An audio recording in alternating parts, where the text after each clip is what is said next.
2.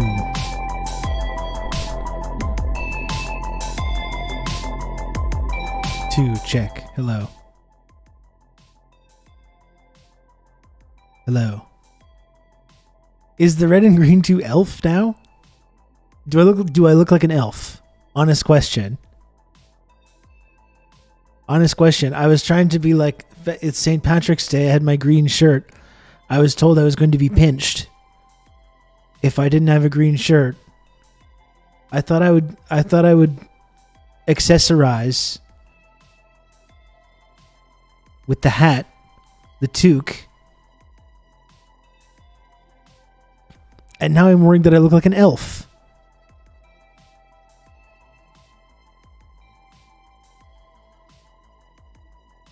Sound off in the comments if you think Rob looks like an elf.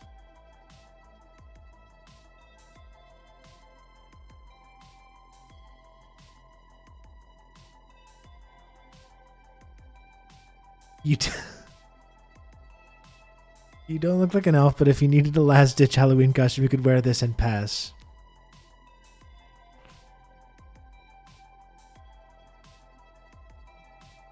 I don't know about this.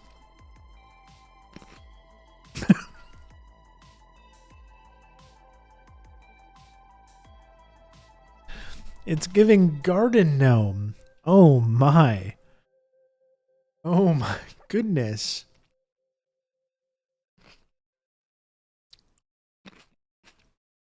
Okay.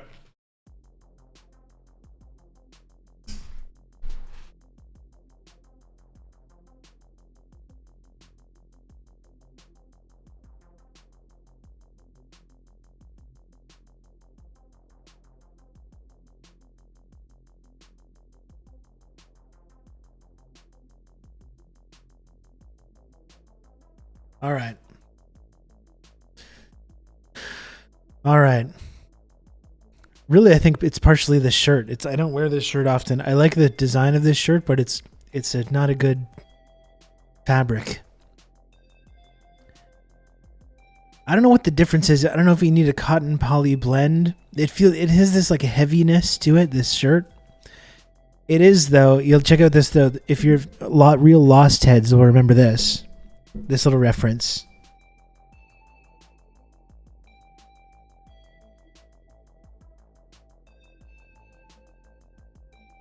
That's my name.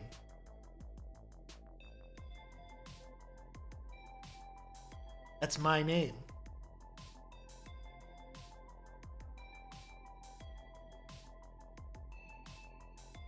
That's my name there.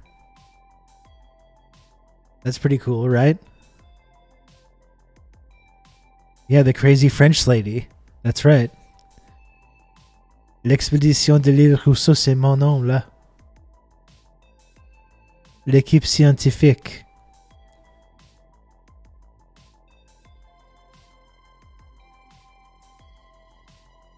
L'expédition de l'île Rousseau. That's where we're going to have the TRRS compound eventually.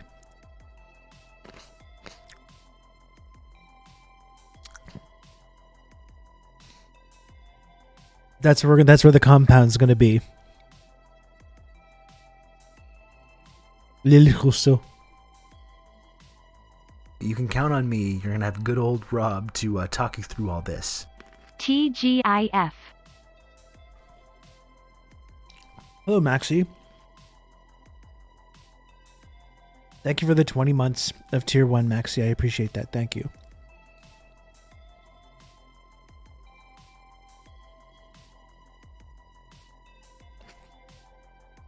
Just eating some grapes.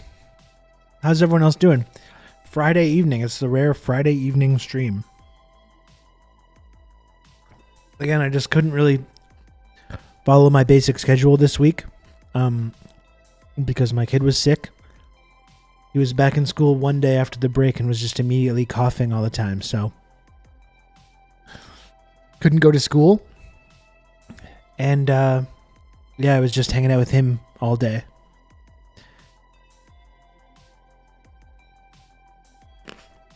Which was fun.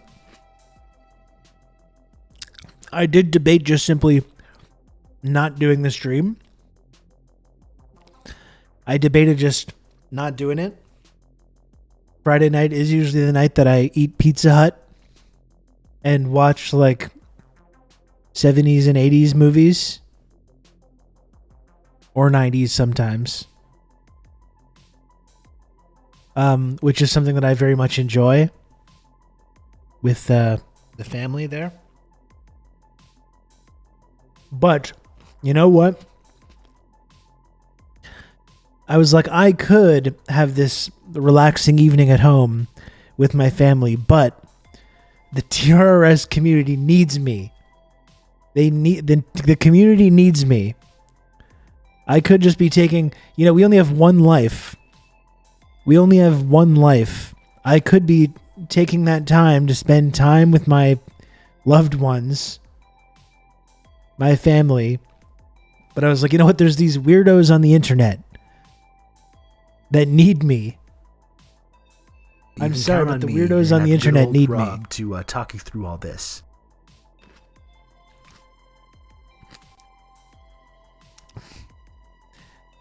Thank you, Gwynny, for the gifted sub. Thank you. I appreciate that very much. Thank you.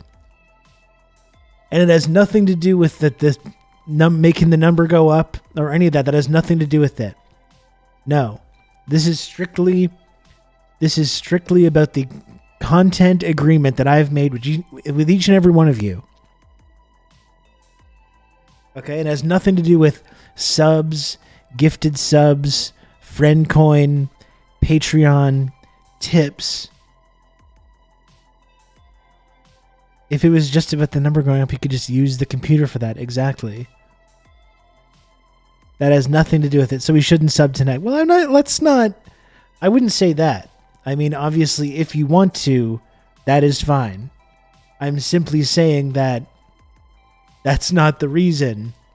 The reason is because I care about doing this. I care about doing good work. I care about being there for people, for this community.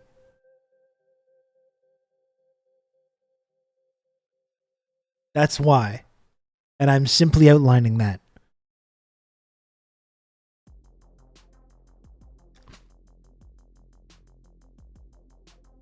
Much like another, historical figure that sacrificed so much so that his followers could flourish and prosper.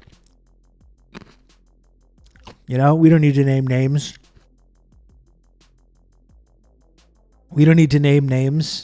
But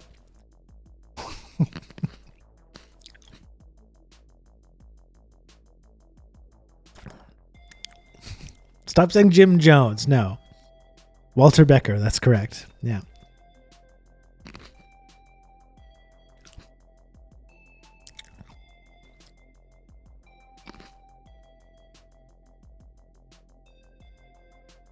Thank God I've been so devastated by the ICC verdict on Putin. How will I ever survive? Every Westerner telling me about it. I'm sure they're gonna head over to the Kremlin and haul him in soon as well. They're gonna get on that any day now. They're gonna get on that any day now. They're gonna be marching right into the Kremlin, and they're gonna frog march Pudler out of there in cuffs.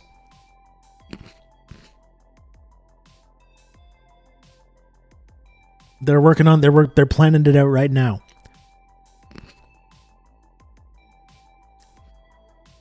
Hey Alana, what's up? Yep, we got NIGHTROB.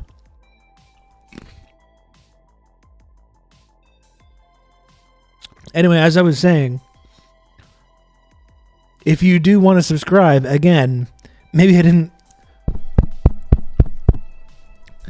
this thing's glitchy or something. I did say though that if you want to, that's fine.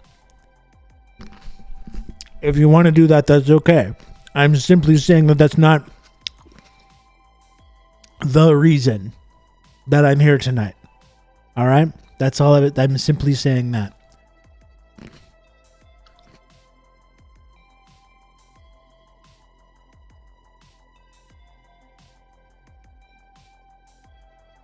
Remember when the U.S. passed a bill to prevent any U.S. official from ever being arrested by the Hague for threatening to invade it? I do remember, yeah. And it's truly amazing right on the 20th anniversary of Iraq. Right? To do that right on the anniversary. Just in case it wasn't fucking clear enough, you know, whether these institutions were worth anything whatsoever. They wanted to make sure we really fully grasped this.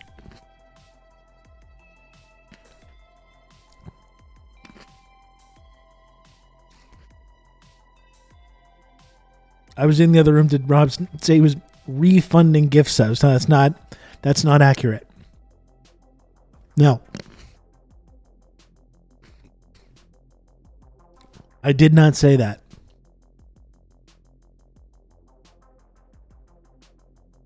The clout trickles down, but it doesn't. No, there's no refunds though. No, I said funding gift subs. That's thank you, Carrier Wave. Thank you. It's like the Lionel Hutz thing.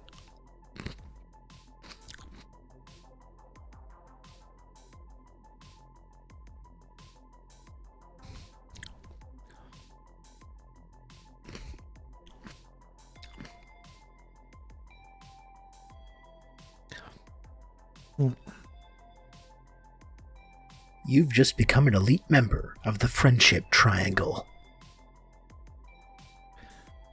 Brian, thank you so much. Brian, thank you for the 5 gifted subs. I really appreciate that.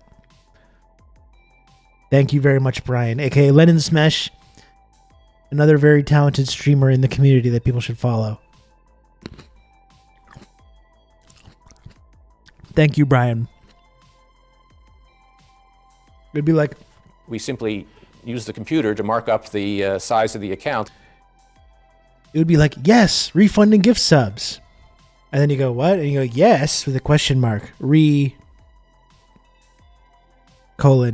Funding gift subs. We don't do that.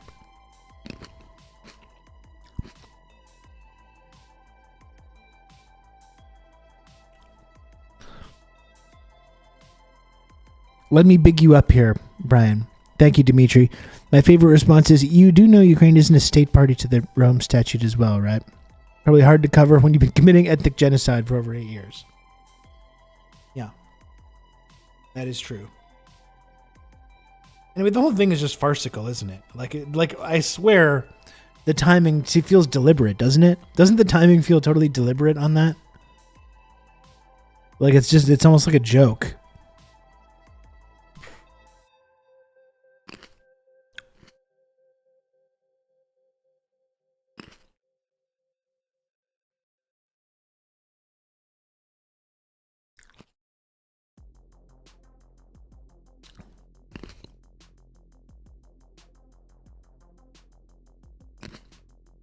Sorry, I'm just like eating grapes. I'm down to my last one.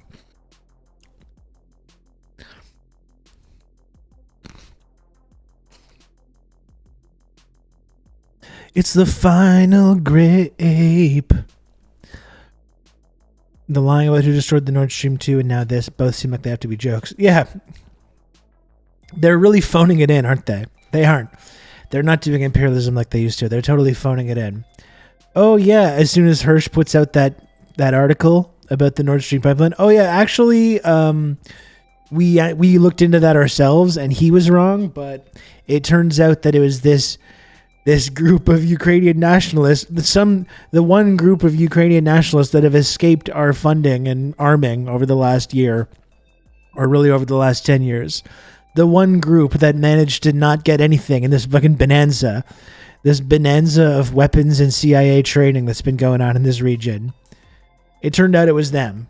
And we had no idea. We had nothing to do with it. And people were like, can I see the evidence for this? And they're like, no, you can't.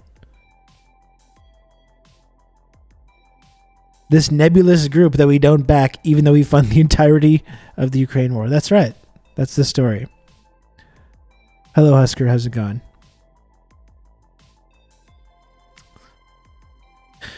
Green grapes just last longer. Listen, I need a crunchy grape, Brian.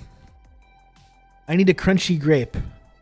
And a nice fresh red grape that you really snap into is tremendous.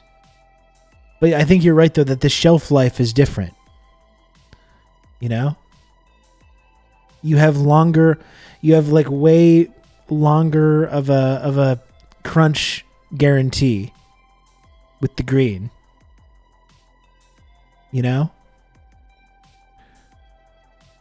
You've got a very short crunch window with those red ones. The grape window is just bigger, that's right. Green grapes are better than red grapes. I've been converted over the last year. I was a red grape guy through and through. Through and through, I was a red grape guy, and then I made the change. I made the change over the last couple of years, and I haven't regretted it. You have a nice aura. Thank you very much. It's the night lighting. It's a little bit different than normal. Red grapes are more consistently good, but if you get good green grapes, they're better. These grapes are pretty good that I just had. They are a little tart though. They are a little bit tart. Kind of in an enjoyable way, but not totally what I'm looking for. You know what I mean? Enjoyable, but not totally what I'm looking for.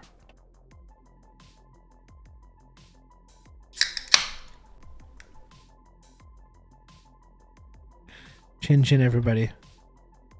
Got my Diet Coke here.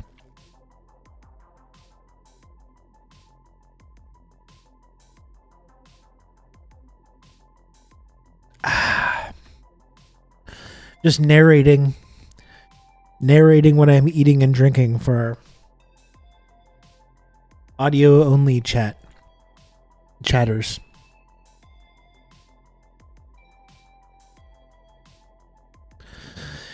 So it's weird. I'm kind of in like of two minds this evening. There's lots of important stuff to talk about.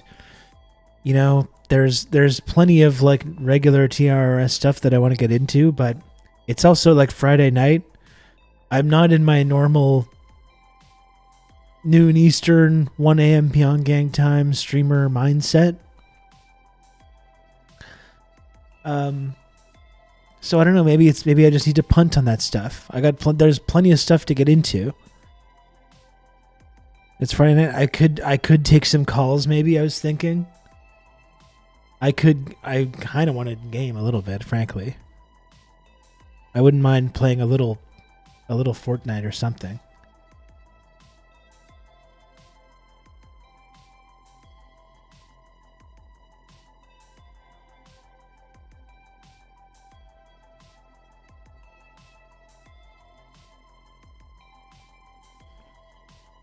The new season is cool. Yeah, I enjoyed it a lot, Maxi.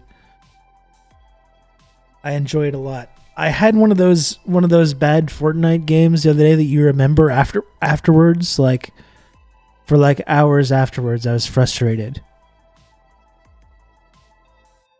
It was like a top 5 finish, and I fucking blasted this guy but couldn't get rid of them, and I got them down to 8 health, and they got me with 8 health, and I kept getting those like SMGs, which I don't like, and they always fail me. And so I got the jump on this guy, blasted the shit out of him with 2 guns, couldn't finish the job, 8 health, and then they got me. And I was in very good position to pick up the win. I was very upset. I was very upset by this. Have you tried a Wild Twist apple? It's a hybrid of Honeycrisp and Pink. That sounds very good. I've never seen any of these fancy ones. I only saw the Cosmic Crisp once at the grocery store, and I haven't seen them there since. What's Pizza Tower? I've never played Fortnite, but I had a dream the other night that I was in Fortnite, but I was also Larry David and just trying to leave. That's cool. I had a dream the other night that I was somehow transported back in time to ancient Rome, but I was wearing my like Adidas I was with some kind of like a time traveling team, and they all had like period footwear and period costume, and I had like a toga, but I was wearing like my like turquoise Adidas slides, and I was like, shit, like it was kind of like a forgot your homework thing. But I was like going through the process to go back in time, and I was like, this is going to be a problem. What the hell? I've been having like a lot of vivid dreams lately. I don't know what that's about. I don't normally dream a lot, partly because I use marijuana occasionally, which impacts that. But lately, I don't know if it's what I've been using. Like I have this like sativa blend. Maybe it's because I'm using more of that. But I've been having these like vivid dreams like all the time. I'm not really a fan. I don't enjoy dreaming. I've gone on record as talking about this before. I'm not a fan of dreaming. I find it's weird. It's weird and freaky. Your brain is just showing you this like, what are you doing? What are you showing me here? What are we doing? Why am I in like Michael Mann's Heat in the gunfight right now? I don't want to be this. This is stressful. I just want to be relaxing right now. Why are you showing me this?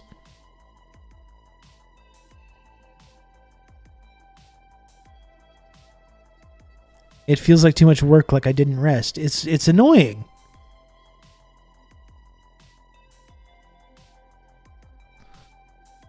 I don't dream a lot, but I love the foggy feeling of waking up from a dream. I don't know. I'm anti-dream. I'm team anti-dream. I don't know what the Roman thing. I guess I must have been thinking about ancient Rome because my kid has been talking about Julius Caesar. I was mentioning my kid is like obsessed with Julius Caesar now. And he's been talking about that a lot, so that's probably where that came from. And I think I saw a tweet that had an action scene from a Michael Mann film, which made me think of like Heat. And then I was like dreaming about that. I've decided I'm going to start writing them down more. I don't know why, but I wake up from them often. I'm like, I'm in this new thing where I'm remembering them all the time. So I'm like, I'm sure I'm going to remember that. But then, it fades and it goes away. I don't know what the point of that is, but it just seems like pertinent.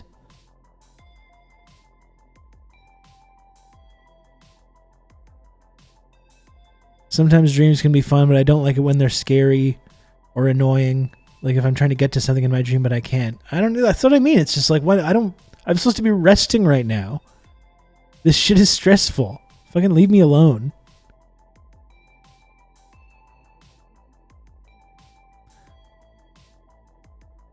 No, I don't like looking into my subconscious mind. It's overrated. You can count on me. You're going to have good old Rob to talk you through all this. Keeping true to Pyongyang hours with this stream, I assume. I don't know what time it is in the Unified Communist Republic of Korea. King Wendo, thanks so much. 29 months from King Wendo at tier 1. And thank you, King Wendo, and for all the support. It is 8 a.m.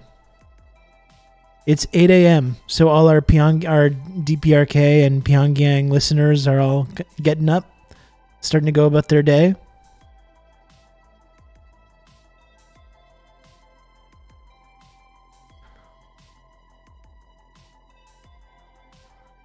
Yeah, if I want to perceive stuff happening, I'll wake up and go do things. This is what I'm talking about. Just like let me shut down for a little bit here. I got too much going on as is.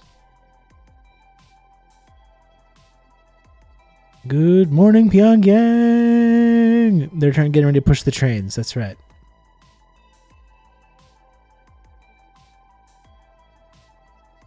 NIGHTROB in the morning. That's actually kind of a good gimmick. Dreaming that you missed some credits in high school and you have to go back. It's like when you're going to your brain, like, what are we doing here? What is this? Oh, did I catch the Pizza Tower link? Let me look. Got side. Oh, actually, I clicked it, but then I forgot to open it. Okay, so it's like a side scroller,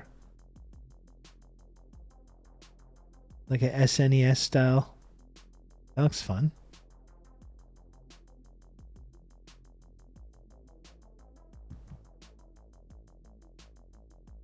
Nice.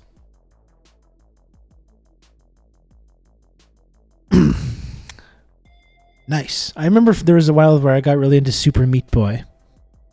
It's like Rocco's Modern World, Rocco's Modern Life meets Wario Land. I got into Super Meat Boy for a while. That's a fun platformer.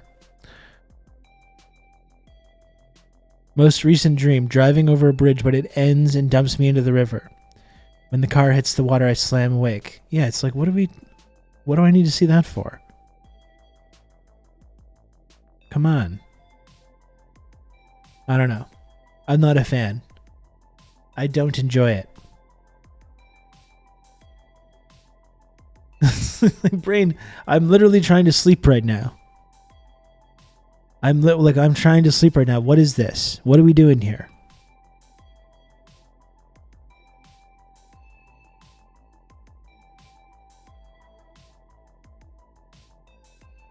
Have you played any of the Legend of Zeldas? I actually have not, because like I had the NES like when in the late 80s when that came out, but I was pretty young. I didn't play the original for NES. And then I had Genesis, and then Sega CD, and PlayStation 1, 2, 3, 4. That's been my video game like upbringing.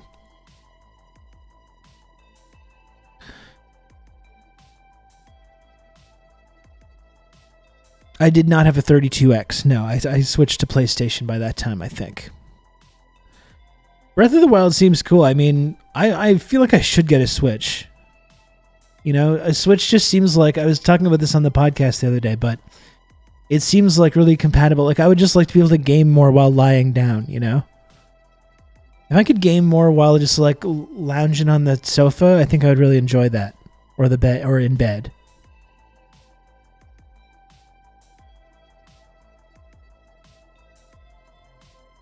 The Fortnite lobbies on Switch are so much better than PC. Does that mean you get more wins, Maxi? Or like, is it harder or easier?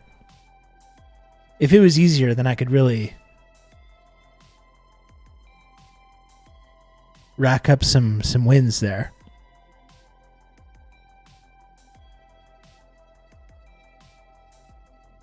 Maxi's swimming in victory crowns. Okay, I think I maybe need to get on this. I believe I started one for the 64. I think I might have started Ocarina of Time, but just never had the time to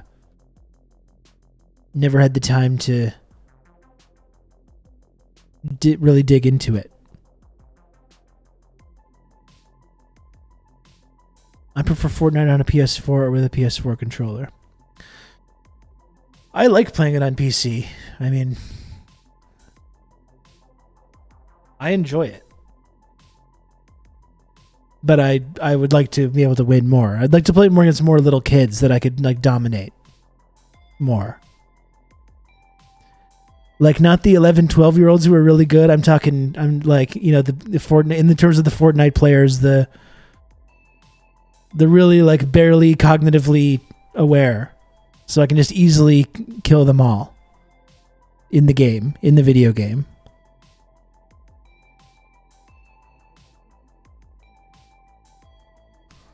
Just demolish like these 5 and 6 and 7-year-old Fortnite. They don't even know how to play. They're just kind of going, like looking around. I'll consider getting a Switch. I'm not exactly Mr. Disposable Income, so it might be a little while, but I will consider it.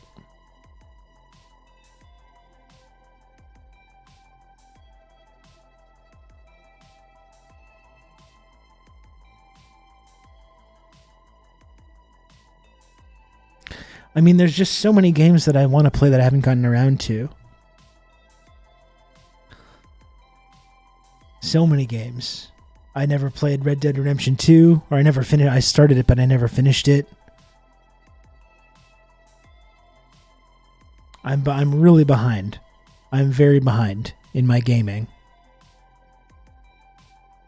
I even got that Aliens game, Aliens Fireteam Alpha or whatever it is, but I just still haven't installed it because I'm just on Fortnite all the time.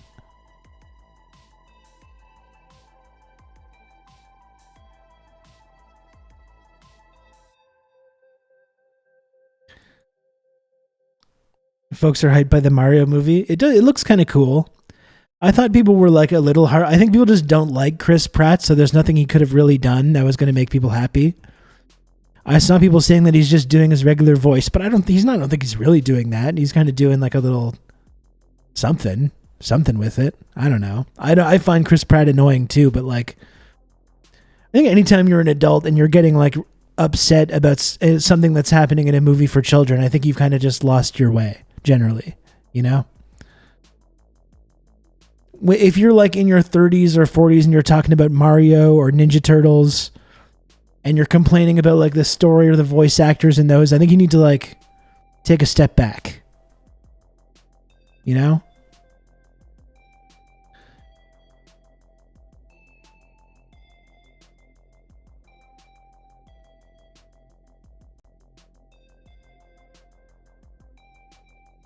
I think that's never a good look.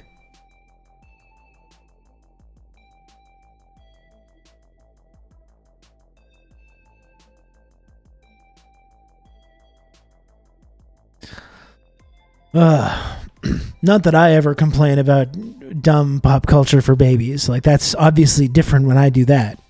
Just to be clear.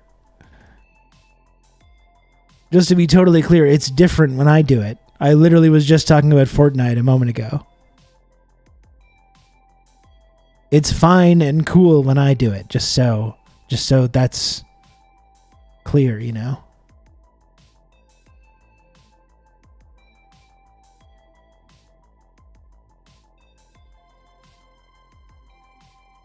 I'm quite tempted to play Fortnite now, but I don't know. Do people want to see that though? I don't think people want to see it. I don't think people want to see that. I don't know. I'm thinking about ordering dinner too. I had my grape snack, but I'm considering ordering some kind of delivery situation.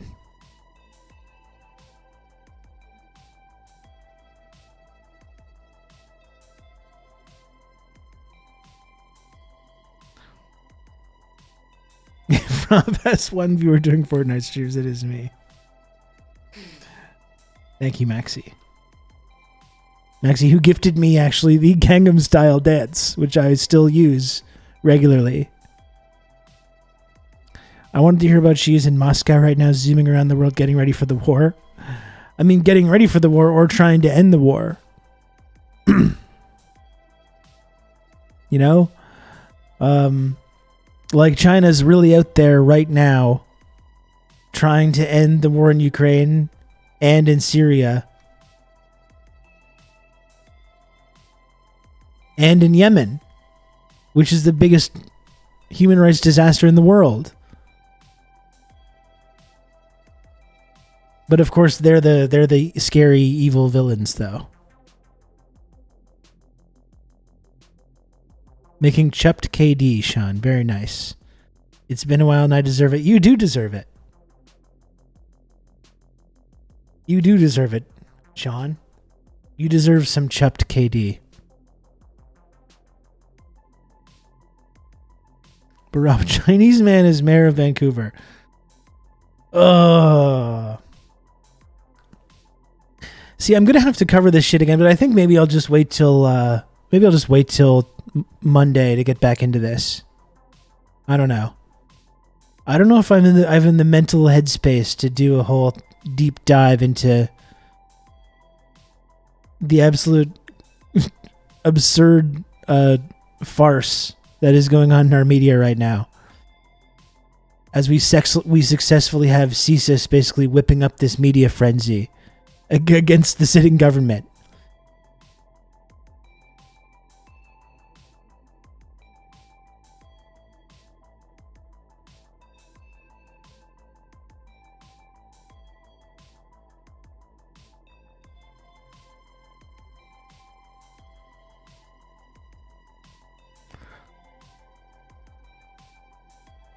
Now I'm just debating with myself whether I need to dive into this or not.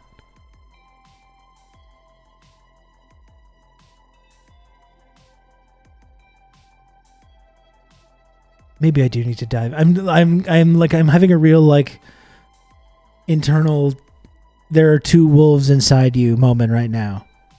Where I'm just like, do I just open up Fortnite and play Fortnite? Or do I do a deep dive into this story about Chinese interference into Canadian democracy?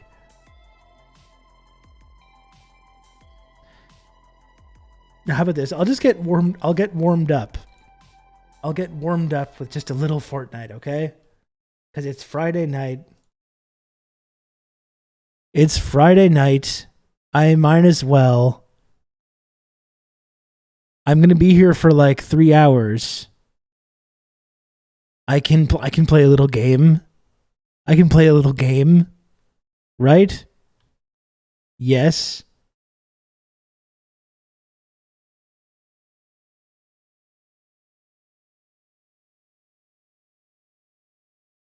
Gotta change my category. I don't think anyone from my gaming crew is like available right now.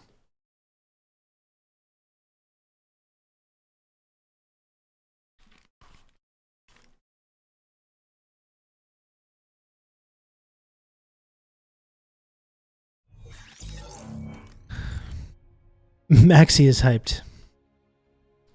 This is because Maxi is joining us tonight. You can see, okay, I gotta open up my gaming window here. Here you go. See my skin? My Ripley skin? It's so cool.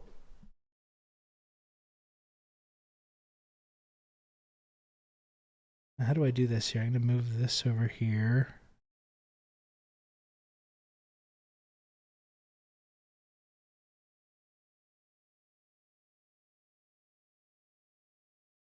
I'm gonna make myself like. Here, I think that's a bit better. Okay.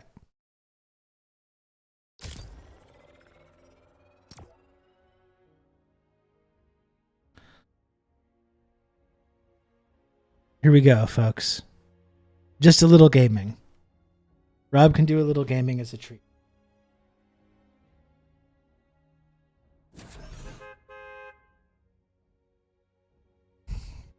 Ready to humiliate some kids. That's probably not what's going to happen, just to be totally clear here. Most likely not what's going to happen.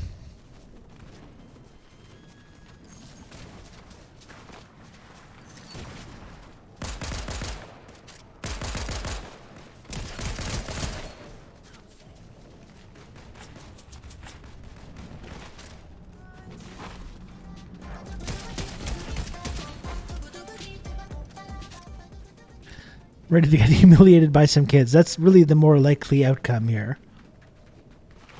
That's more likely what we're dealing with here, frankly. I don't want to get anyone's hopes up.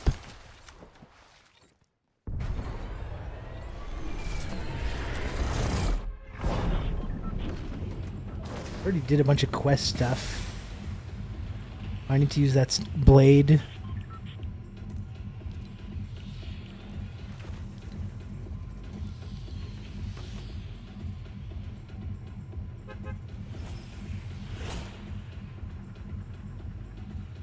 If Rob doesn't win, I'm never subscribing again. Oh my goodness, Starlight.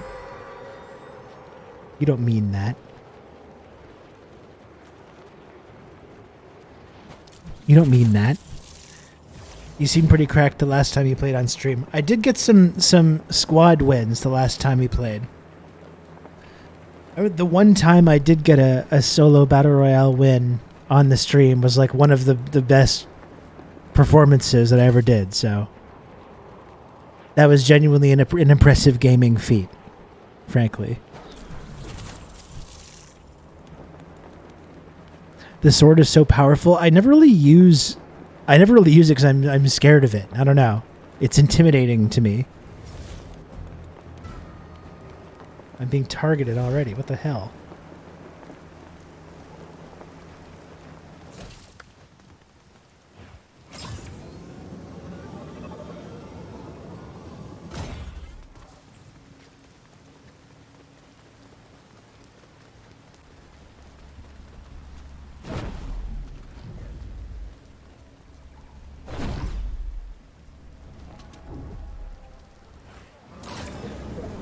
Not a great start so far.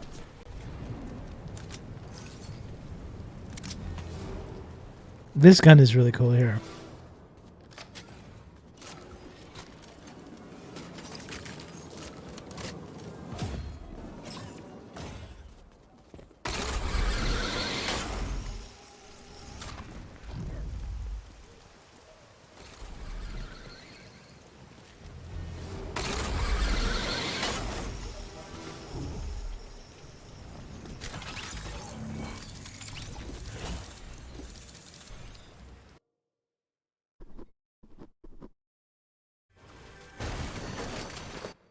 What was that?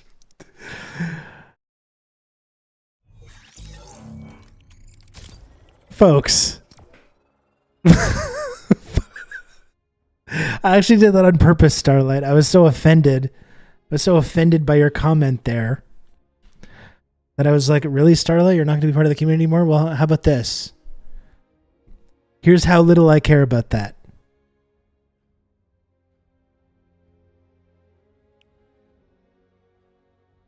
Anyway, I tried to jump onto that rail. I mean, this season is new. That railing is a new dynamic, so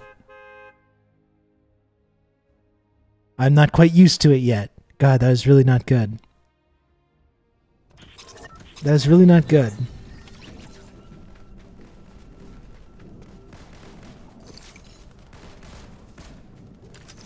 That's probably one of the worst things that I have done.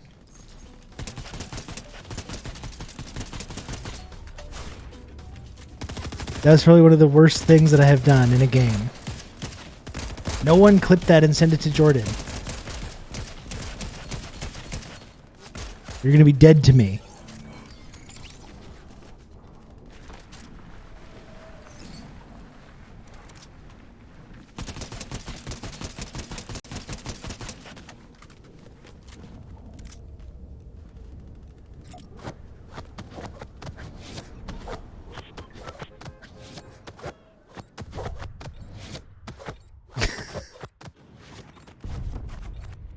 No, the objective is not to die.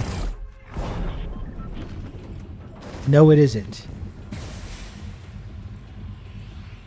Okay.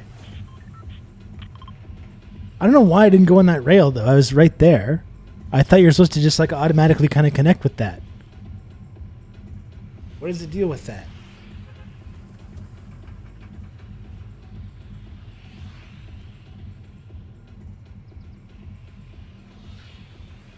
Okay. I'm going to go back to the city. I'm going to redeem myself here.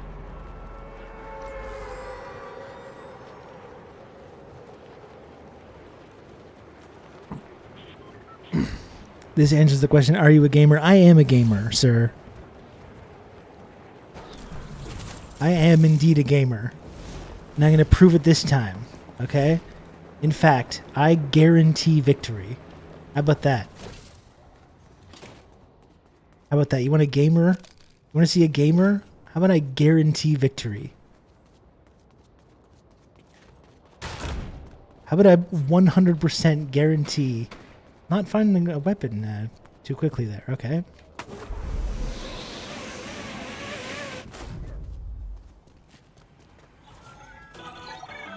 I hate this. There's no weapon. Good. Just as I had hoped to begin. Guaranteed, chat. Watch this. That was all just to throw you off guard. To make you even more surprised. Make you even more surprised when I reach my climactic moment.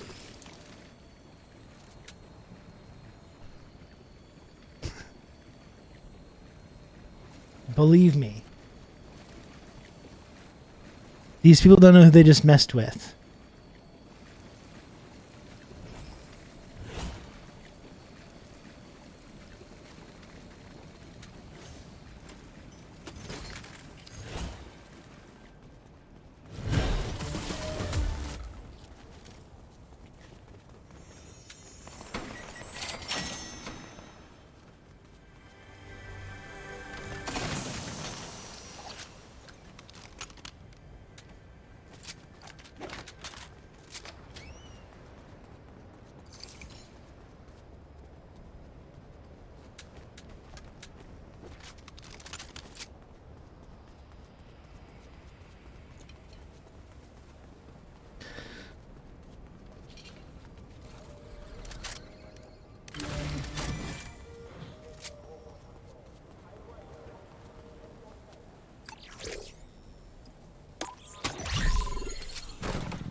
See, normally I'm doing quests.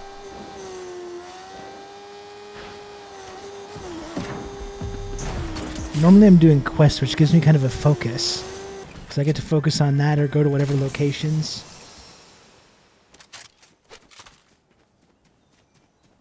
Right now I don't got really quests to do, though. So I'm a little aimless right now.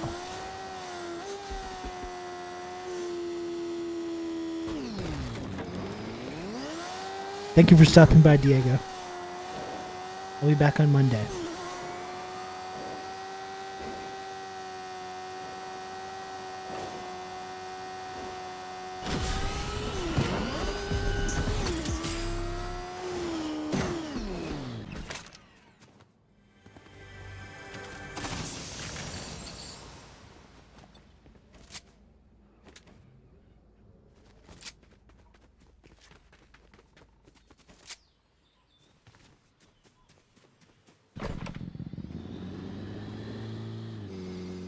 Play Fortnite like an RPG, that's right. I do.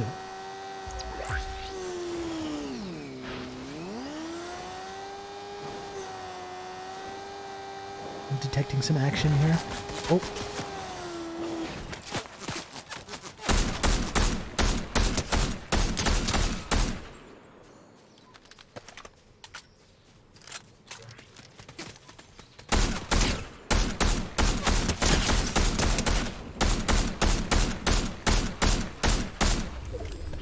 Goodness.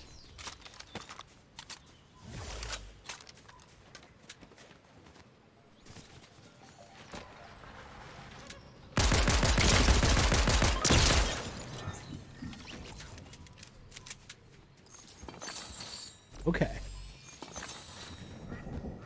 Now we're talking.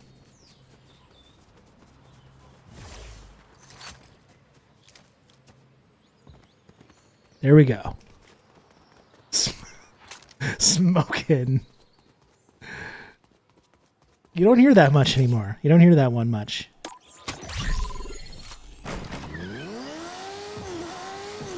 I should have gotten that other dude with the DMR though. I'm still a little shaky. Is there anything over here that I need? No.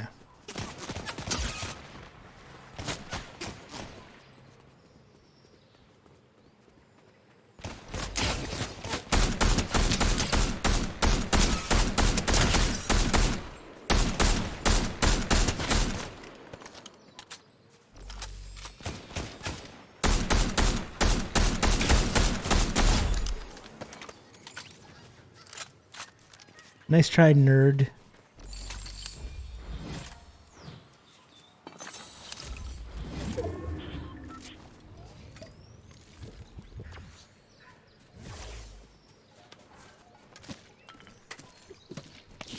Nice try, nerd.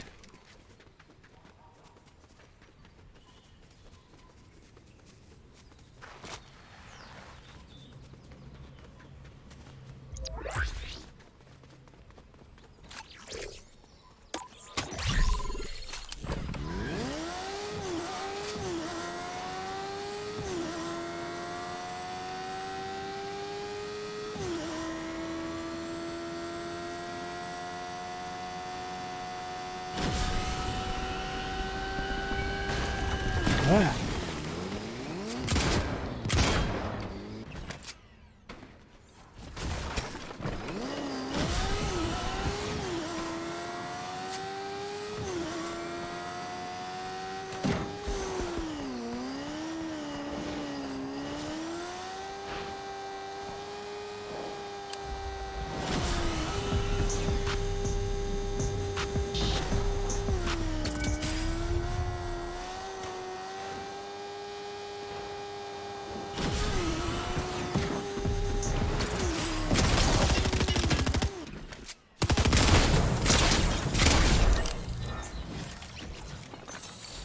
Okay. Oh, you thought I was joking with the whole the smack talking I was doing before, huh? Thought I was joking. You all thought it was pretty funny. You all thought it was pretty damn funny, didn't you? When I died from fall damage.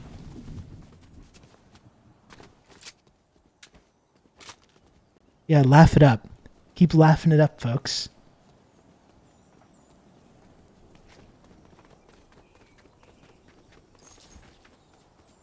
Just destroying these young children. That's right.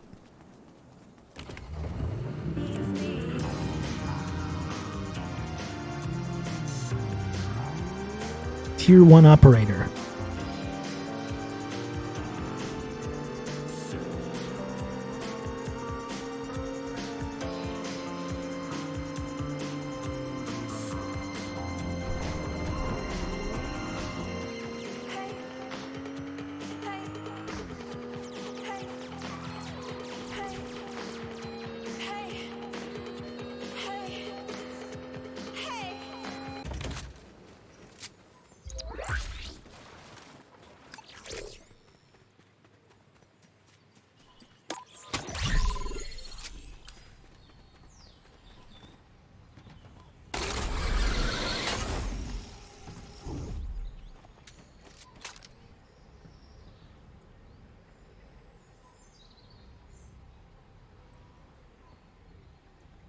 Oh, they added vehicles a long time ago.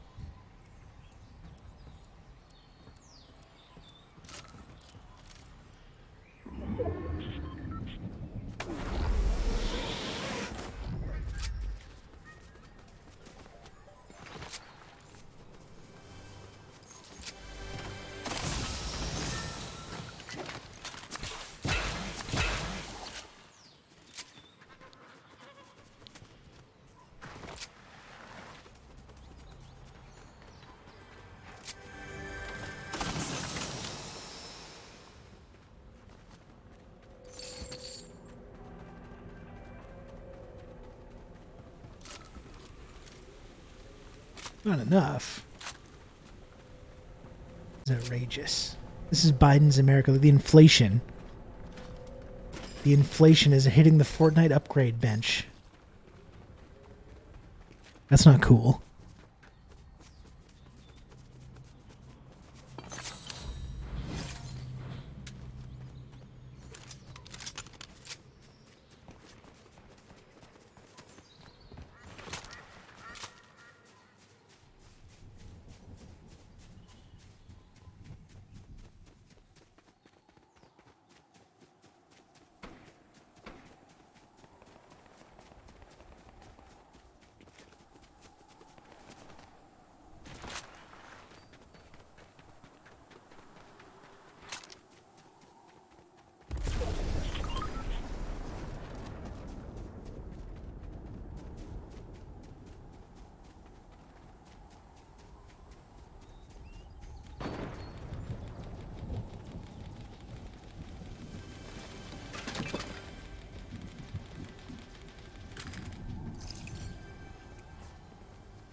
Looks like there's some action going on behind me.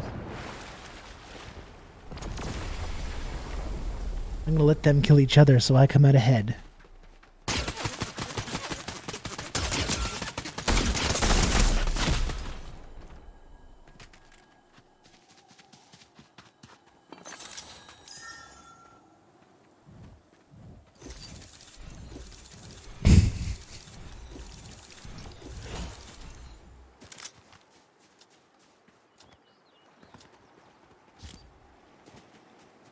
Can we get a, let's see a congrats, Rob, for the top 15 finish. Right? It starts with 100 people, and that's the top 15. That's pretty good. Statistically, that's pretty decent. Okay, now I'm getting warmed up.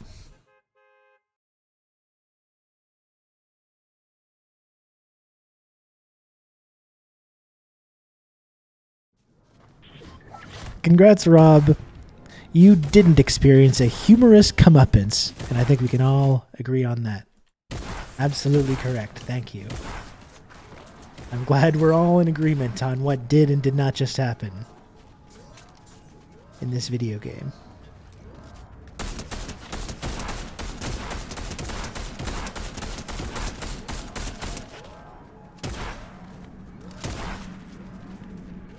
I'm gonna get blasted by the exhaust from this bus. I'm gonna self-immolate while doing this. No, I'm not gonna do this dance.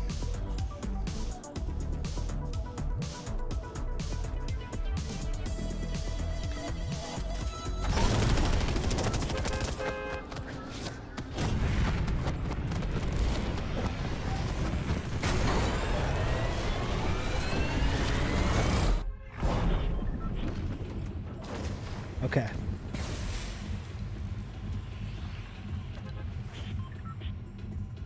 Do I have like...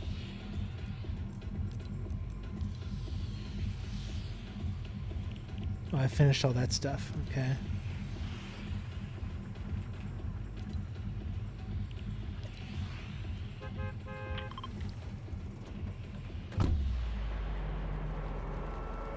What are you going to get this round?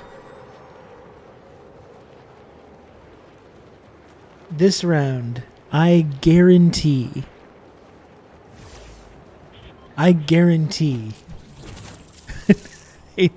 a top 10.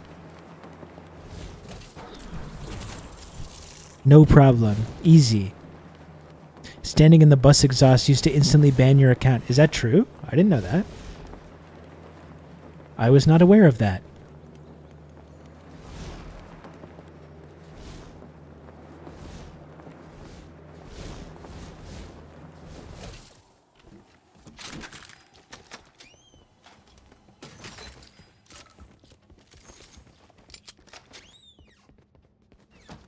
I really do not like this gun. I actively dislike this. Ooh, that's a good chest. Weirdly broken.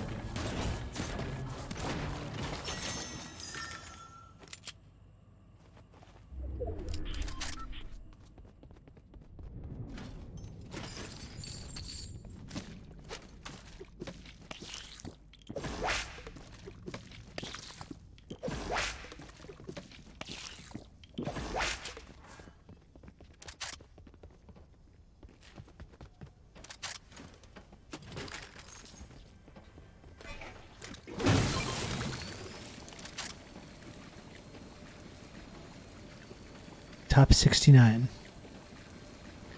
Why would they ban your account for standing in the bus exhaust?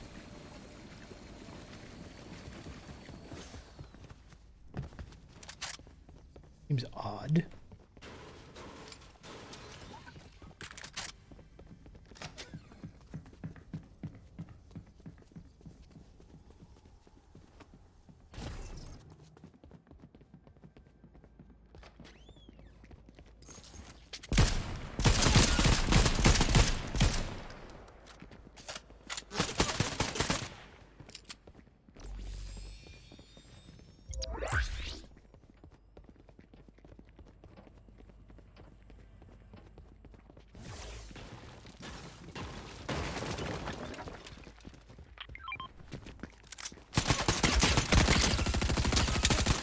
Oh, I hate that gun so much.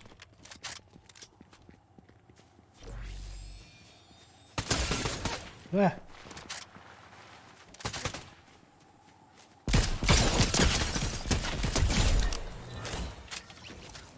Okay. Easy.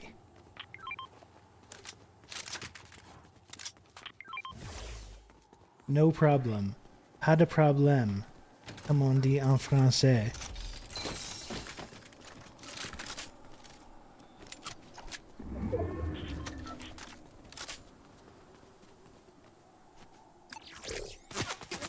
Ah.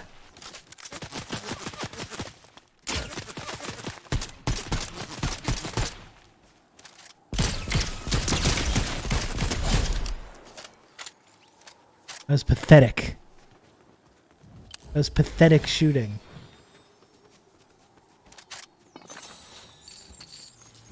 Nice try. Not.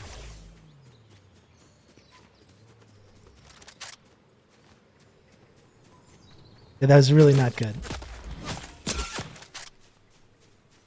Who's this now?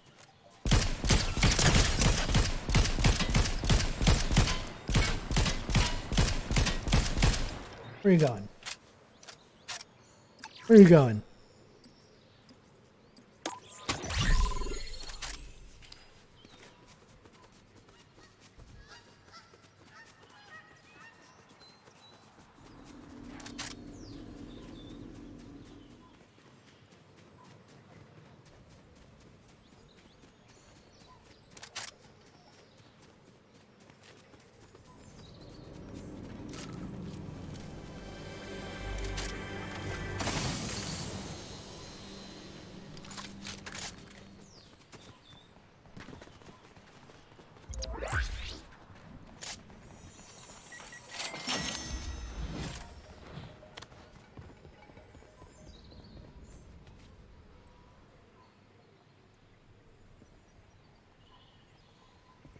What are these nerds?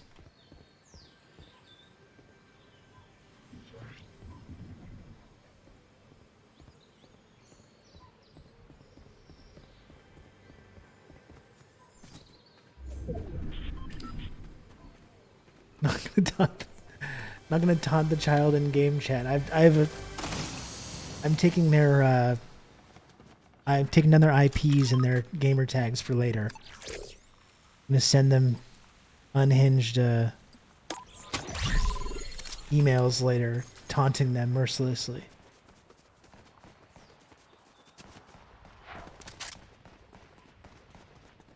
Ooh, Mommy and Daddy weren't there to help you out this time, huh? This is real life. It's real life now, buddy.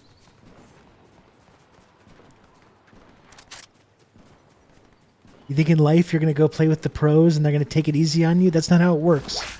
That's not how life works. It's cruel and unforgiving. I'm giving them advice as well, you see. I'm not just taunting. I want them to learn something.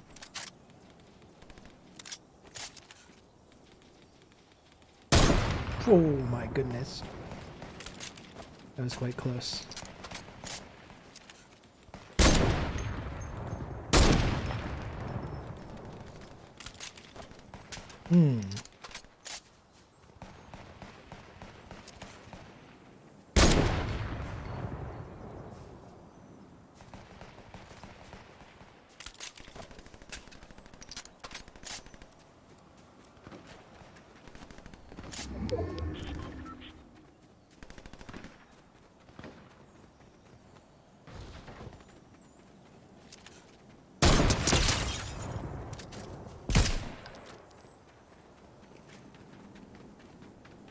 Where are you going?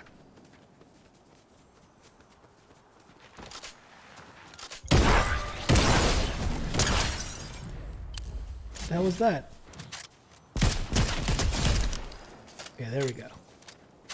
Now we're talking. Now we're talking, folks.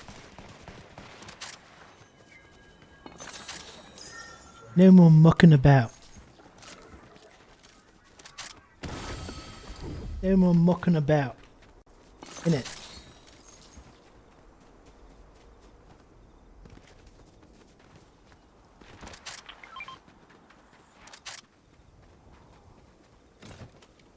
There we go. Ah. I didn't want that. Oh, crap. I just accidentally did that, but okay. And I don't even need it.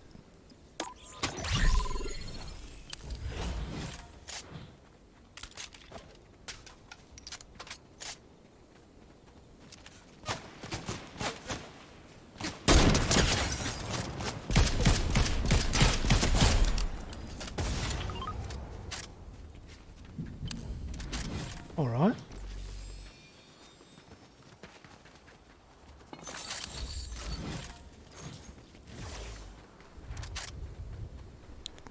All right.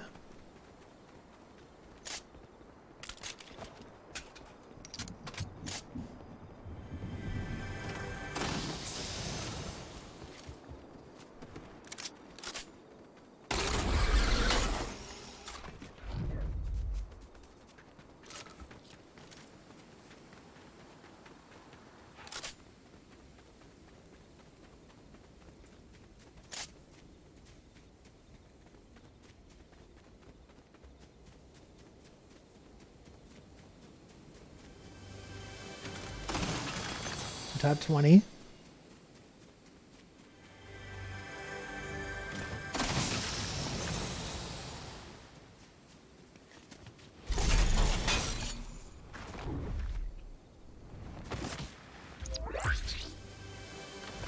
We're taking fall damage over here.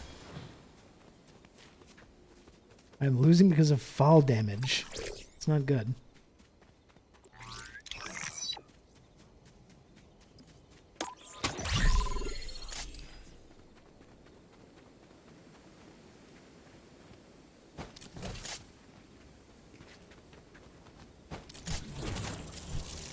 Not this time, though. Not this time.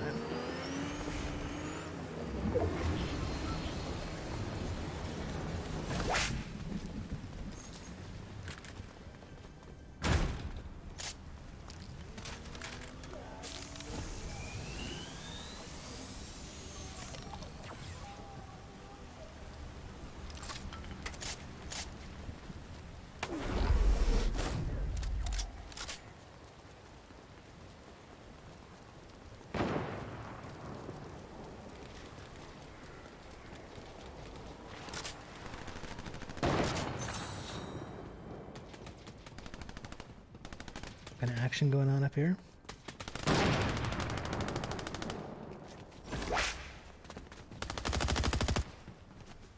Crap, it's these guys.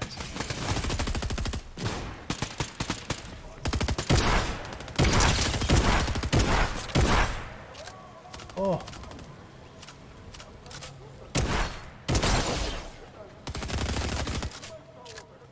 Those bots stole my kill there. That's all right.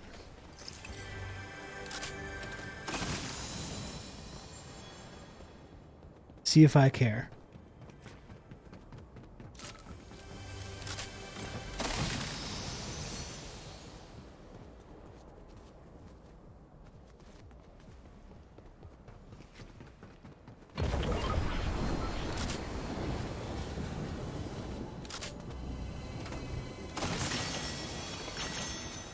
Ooh.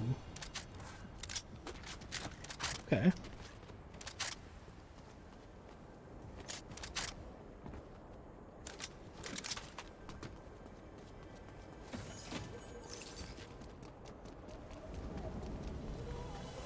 What is this, like the good chest zone over here?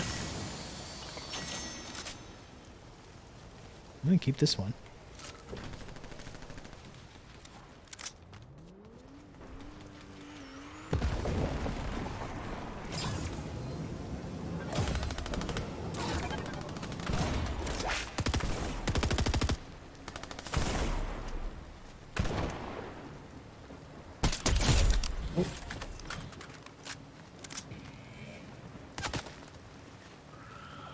Sorry, nerd.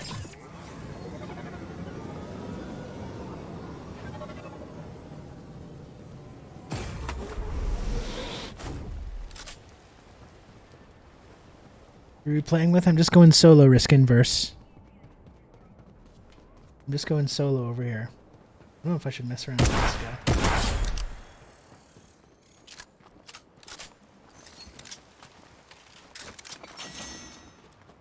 Okay, I'm in pretty good shape here. I gotta get a good strategic position here, and then I feel like I'm in pretty good shape. Not physically, of course. Not in good shape physically. Nor mentally, either, I would say. In terms of this particular game, though.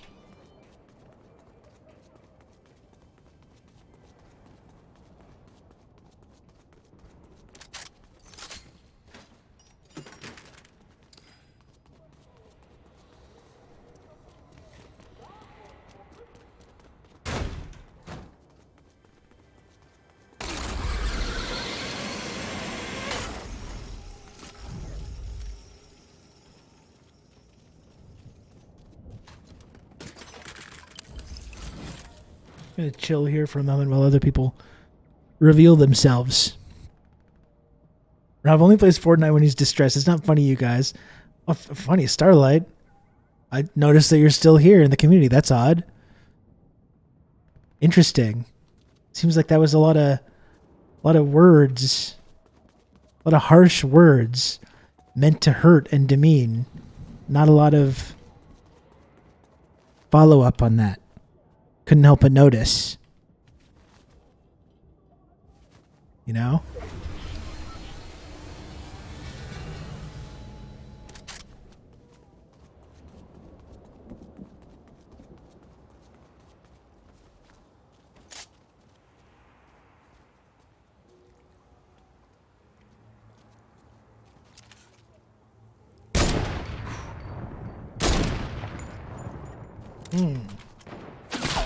Oh. Nope.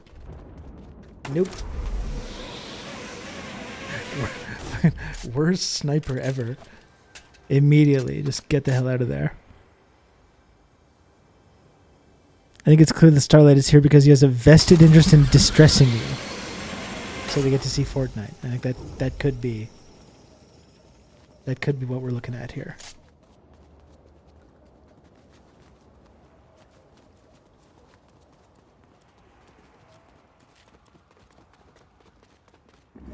That could be a possible explanation.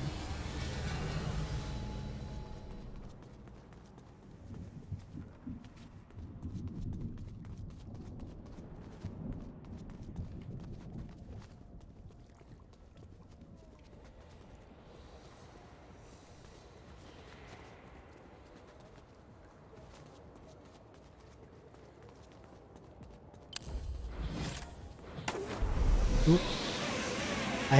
I don't want to alarm anyone, but I am in the top 10 here, folks. I don't want to alarm anyone. Please don't be alarmed. We do have a top 10 situation.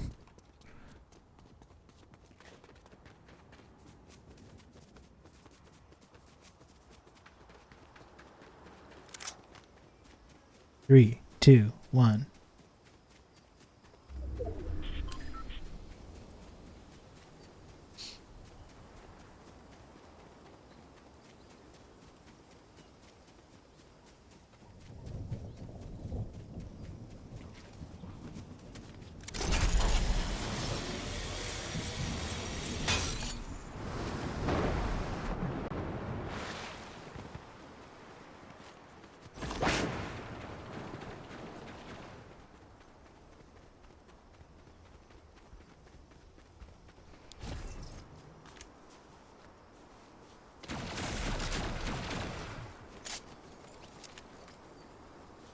Huh?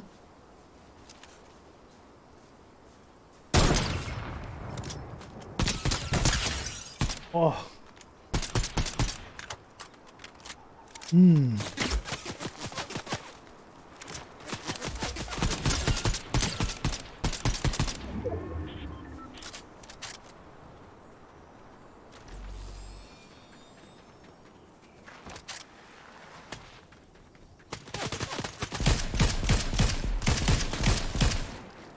Oh man.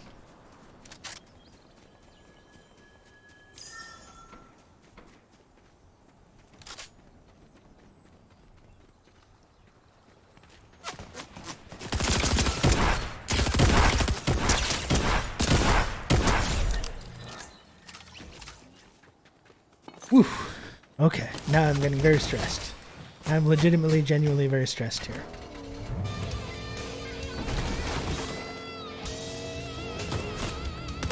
That's not good. What is this? Oh my goodness, folks. What is going on here? I'm gonna crush myself with my own truck. That is not good. And I can't swim there either. That's also not good. Swimming in the current? Can I even, like, get out of here? I don't think so. I don't think I can. I'm stuck in the storm, which is going to kill me now. And I'm literally stuck. Quite literally stuck here, folks. Oh my. Ugh. Oh man. I'm actively uncomfortable now.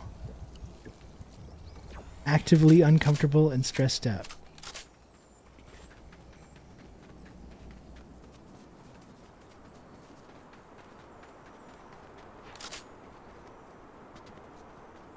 I tried to get away in that truck and it would extremely backfired on me.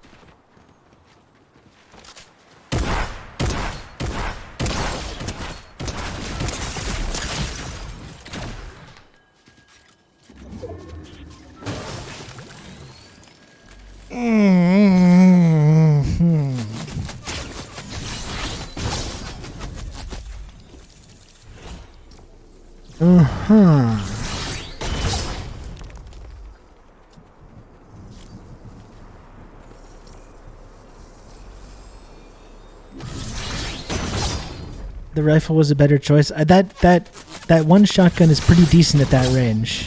I think I was just you're right. I was a hair too far away there.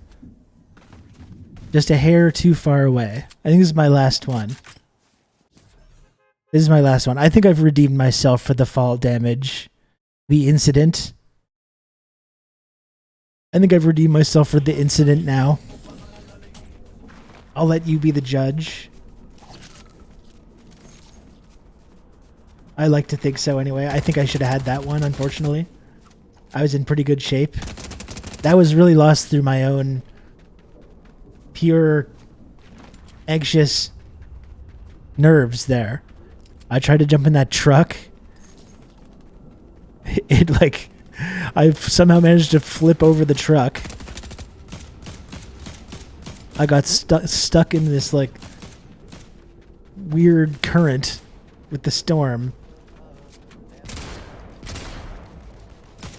That was purely just jitters. I got the jitters.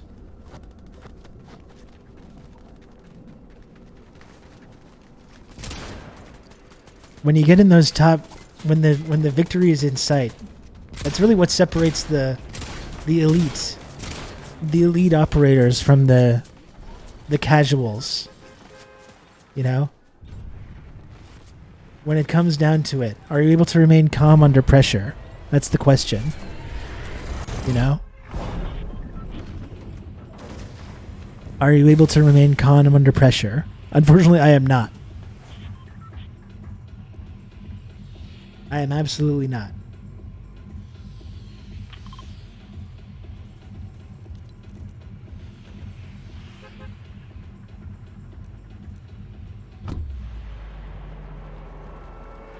We'll try one more. We'll try one more, and then I will pivot back to trying to do some actual, like, commentary. Or, you know, something interesting besides this. Not that this isn't interesting. I know some of the TRRS art... Well, there's a lot of people dropping here. I shouldn't try to take that flag right away. This is going to be sweaty.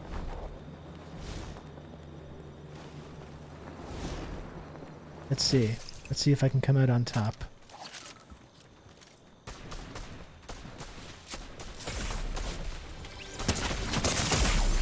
Nope. Nope.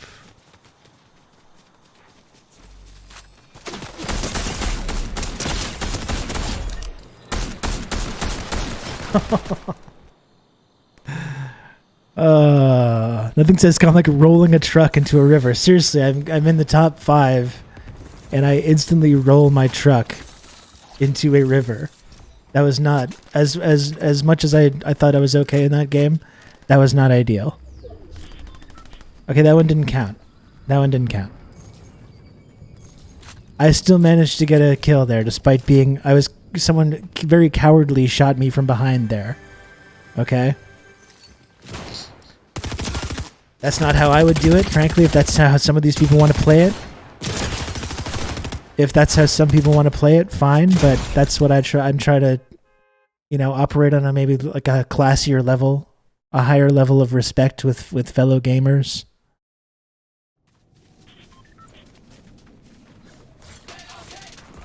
The correct respectful way to do it is to challenge them to a duel. You challenge them to a duel, and you'd each go to a designated spot. But this is more of a pro gamer kind of thing. Some of these youths might not know about this. The old code, the old way of doing things, you know.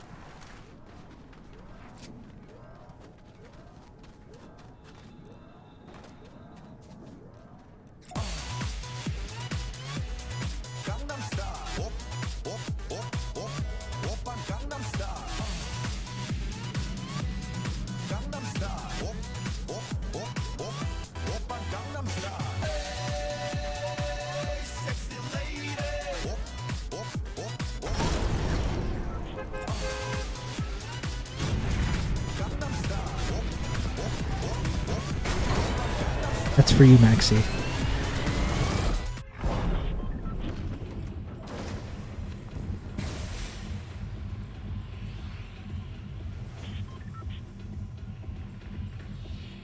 You're welcome. You know, a bunch of people dropped there before, but you know what? I'm going for it again.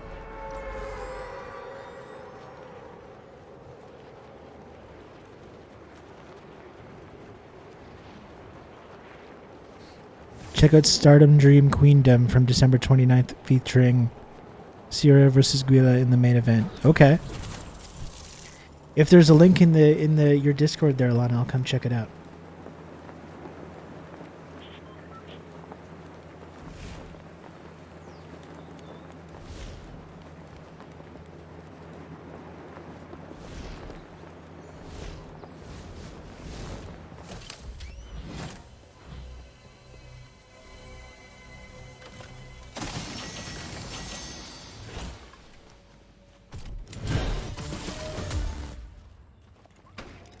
Really hate this gun.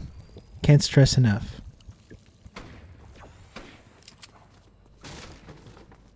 How little I enjoy this gun. That's the only gun I have.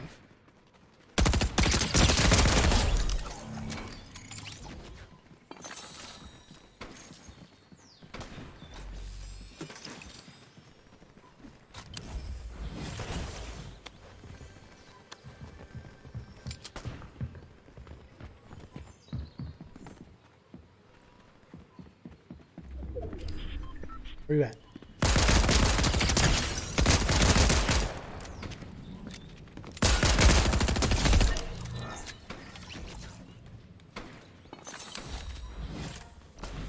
I keep pinging you, but I'm sure you're asleep. It is possible. That is certainly a possibility, dude.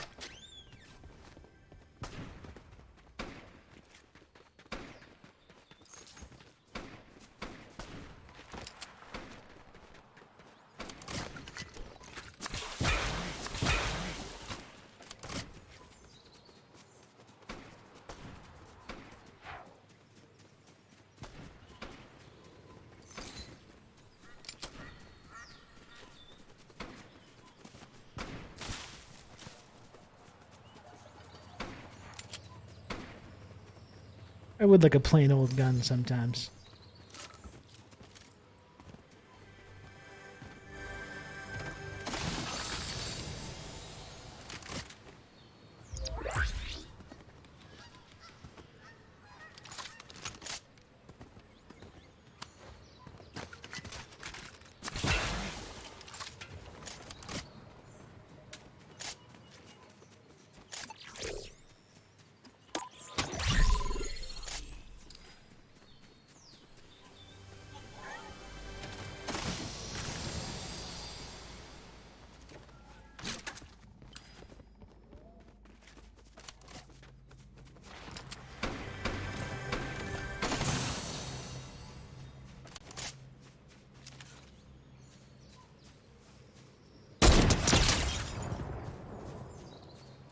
Ugh.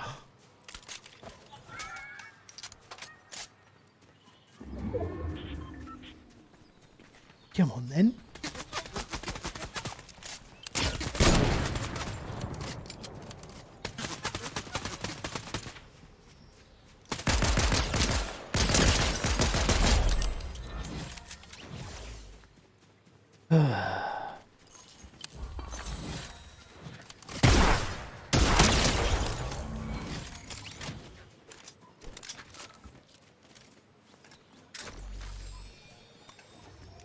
Yeah, whatever. Whatever. No. You get used to killing people like that, and it's just like... it ceases to be that exciting anymore, you know? You just get used to it. You just get used to it.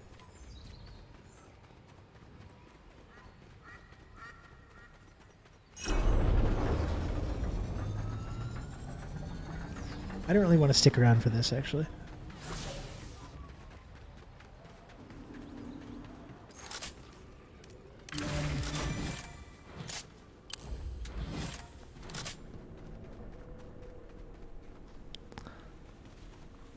Pro Shooter Rob. That's right. What they call me.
That was kind of cool. You have to admit.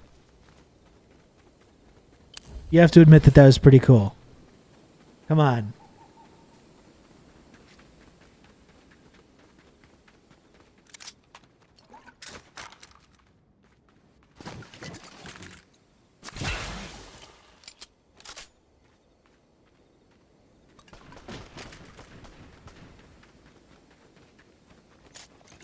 Well, did I drop my like really good gun there?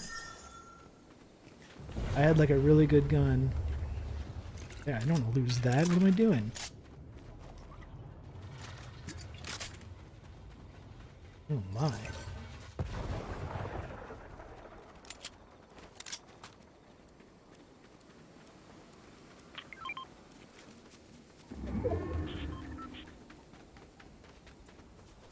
Alright, where to now?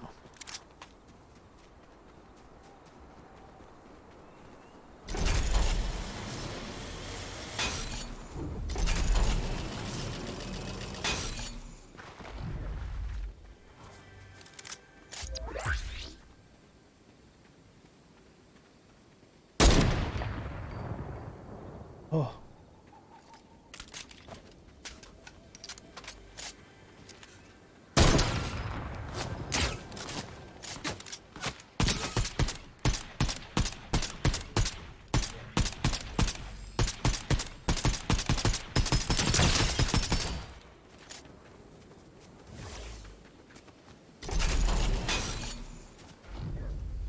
I'm back here.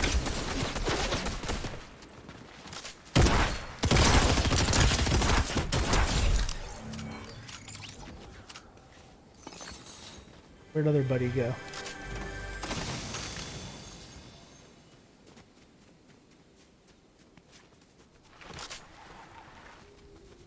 Where'd that other dude go?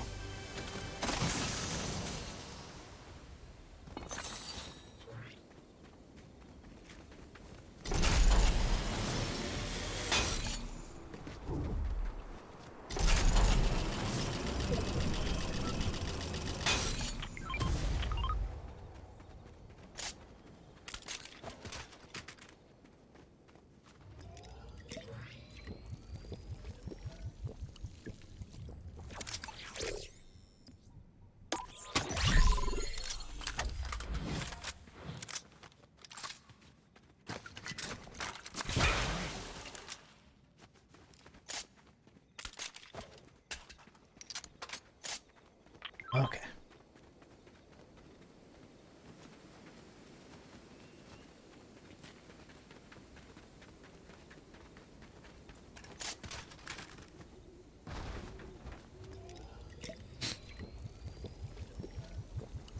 Take care, Brian. Thanks for stopping by. Sorry I couldn't pick you up a dub. Enjoy the show.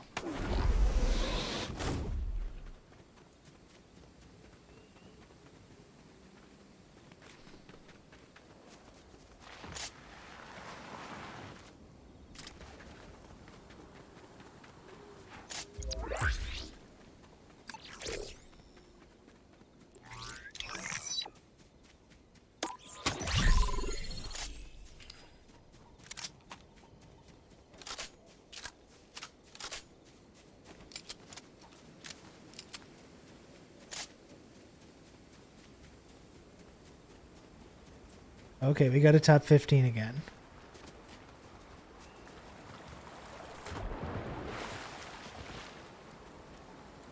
Are you winning? I'm going to go ahead and say yes. I'm going to answer that with a resounding yes, I am. Now, have I technically, quote, won in this round? Well, no. But I'm still saying yes.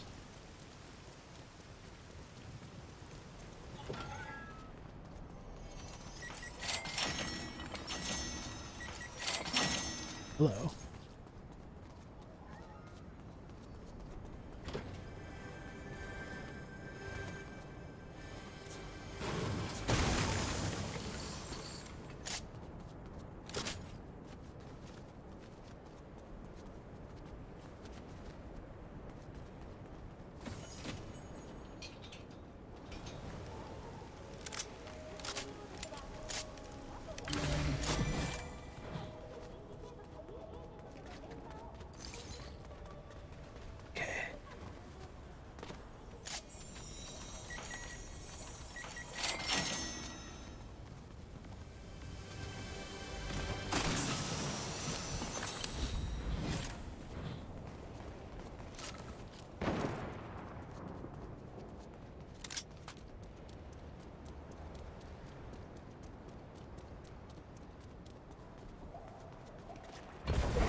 Where did that come from?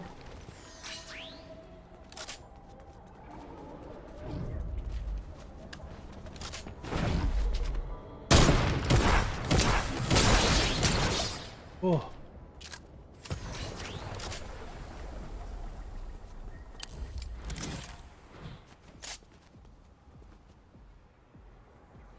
Where'd he go? I like surprised myself with how much I got the drop on that guy.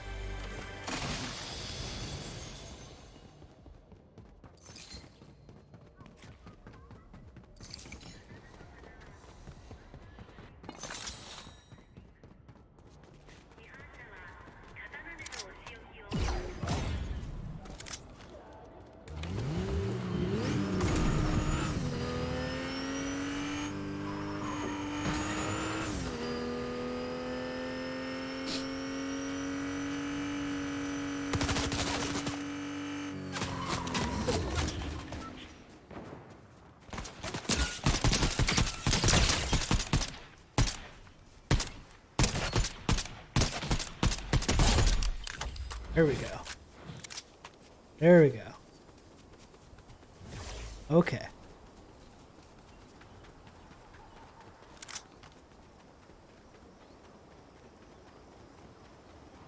There we go.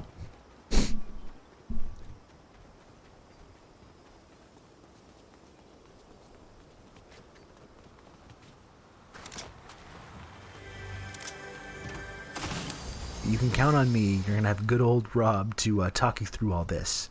The other gamers can't compete with this mental clarity. Thank you very much, Talks to All, for the 27 months of Tier 1. Thank you, Talks to All. Thank you for not making this gaming segment a total waste. Thank you.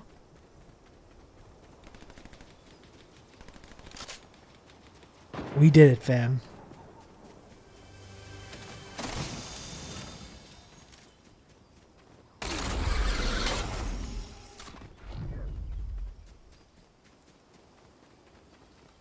Oh.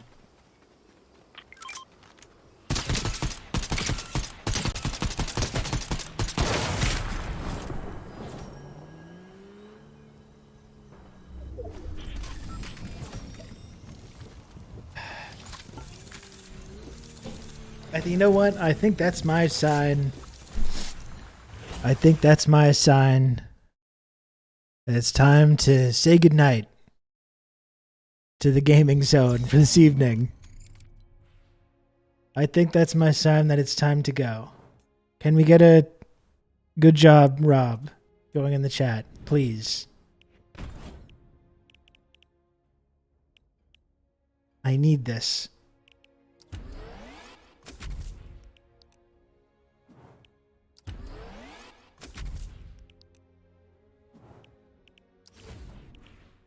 Got some stuff. Okay, that's enough. That's enough of gaming. That guy one-shotted me there. Humbling. That was humbling.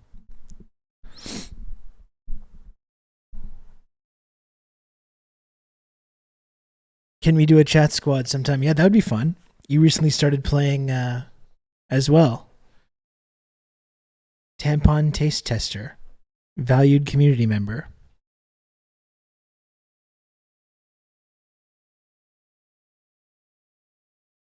Take care, Dave. Thanks for stopping by. Okay. Well, that was exciting. Little gaming action. That was fun. I'm still a little sore over rolling my truck there during the top 5 finish. That could have been better. And so could have that just now.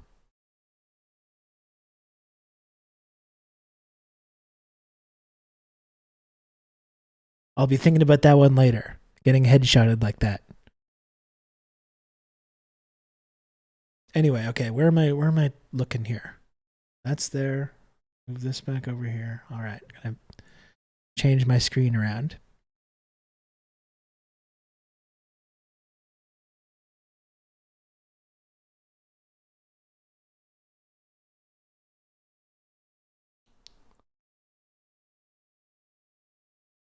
Okay. So concludes the gaming zone. Thank you. Thank you for engaging with this content.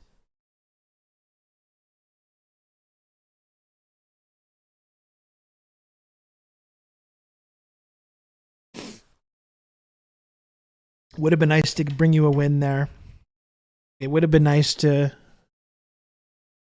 get a win for chat, but I have to wait till next time.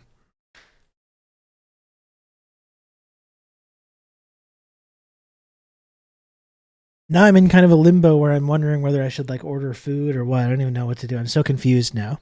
This is why I'm doing Friday night. I'm doing a Friday night stream. I'm so confused.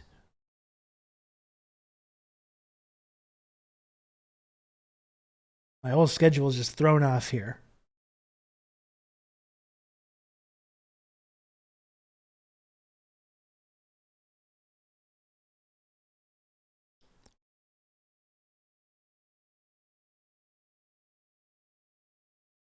What do we think, chat? What's next? What are we doing next?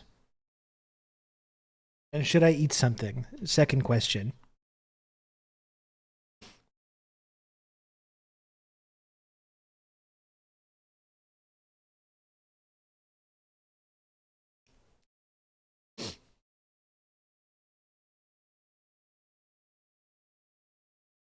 The Guia versus Siuri match from last night is currently rated by fans on Cage Match a 9.76, making it for now the highest rated match in Stardom history. The highest rated women's match of all time, the highest rated match of 2022, and the 8th highest rated match of all time. Damn. That's pretty serious shit, Lana. That's pretty serious business.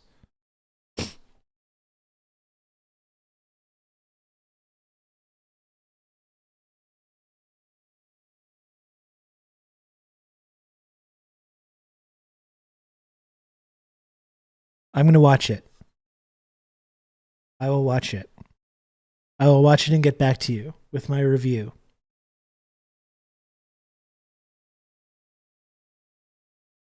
I'm a little confused too. Remember that time you did call-ins? Matt, do you want to do a call-in? We can do a call-in.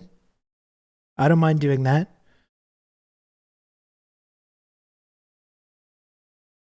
Just give me a little moment, okay? I'm just going to take a moment to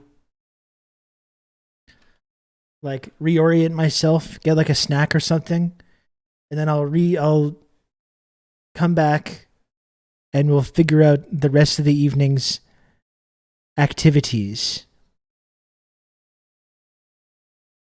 First, I'm going to put this on now.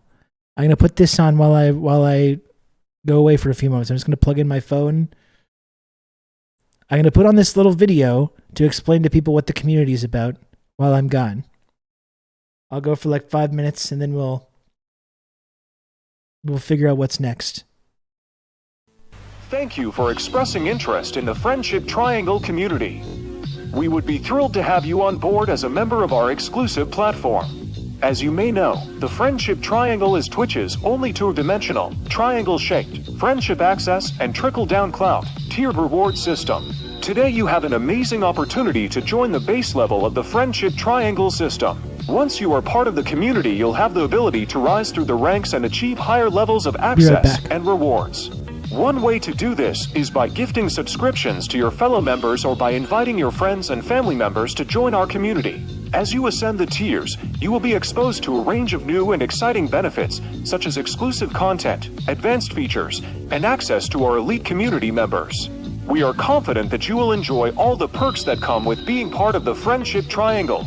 However, we also want to remind you that not all friends and family members are to be trusted, especially those who may not support your new lifestyle. That's why we encourage you to focus on building meaningful relationships within our community, where you will find like-minded individuals who share your interests and values.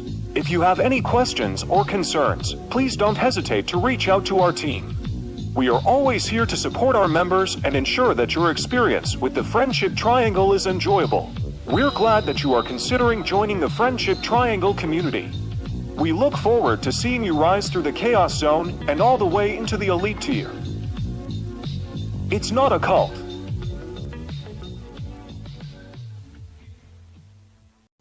Thank you for expressing interest in the Friendship Triangle community.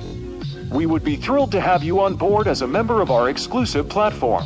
As you may know, the Friendship Triangle is Twitch's only two-dimensional, triangle-shaped, friendship access and trickle-down clout tiered reward system. Today you have an amazing opportunity to join the base level of the Friendship Triangle system. Once you are part of the community, you'll have the ability to rise through the ranks and achieve higher levels of access and rewards. One way to do this is by gifting subscriptions to your fellow members or by inviting your friends and family members to join our community. As you ascend the tiers, you will be exposed to a range of new and exciting benefits, such as exclusive content, advanced features, and access to our elite community members. We are confident that you will enjoy all the perks that come with being part of the Friendship Triangle. However, we also want to remind you that not all friends and family members are to be trusted, especially those who may not support your new lifestyle. That's why we encourage you to focus on building meaningful relationships within our community, where you will find like-minded individuals who share your interests and values. If you have any questions or concerns, please don't hesitate to reach out to our team. We are always here to support our members and ensure that your experience with the Friendship Triangle is enjoyable. We're glad that you are considering joining the Friendship Triangle community. We look forward to seeing you rise through the Chaos Zone and all the way into the Elite tier. It's not a cult.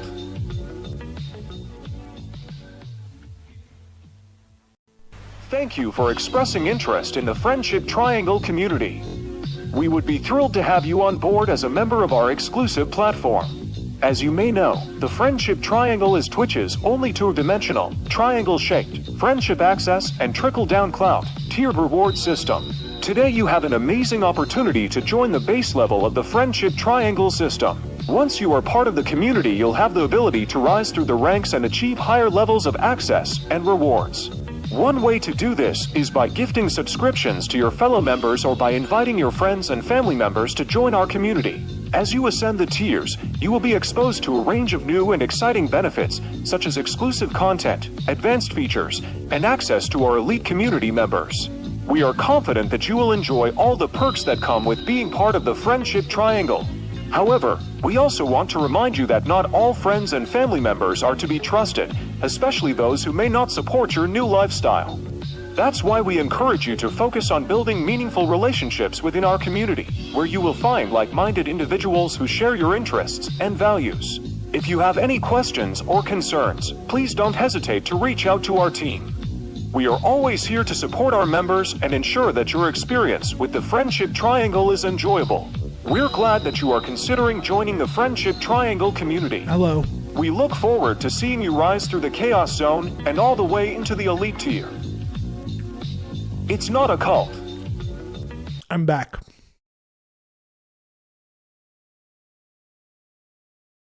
I opted to just fix myself something very quickly rather than getting an expensive delivery meal, which I would enjoy, but I don't think it's the night. Samantha, I was kind of hoping other chatters would call in, but I will if no one else will.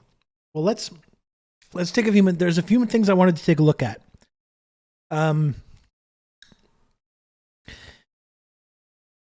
There's a few things we have to take a look at that Latvian post. We have to take a look at that. And we have to take a look at some of this Canada and China stuff, I think, and have some discourse about that.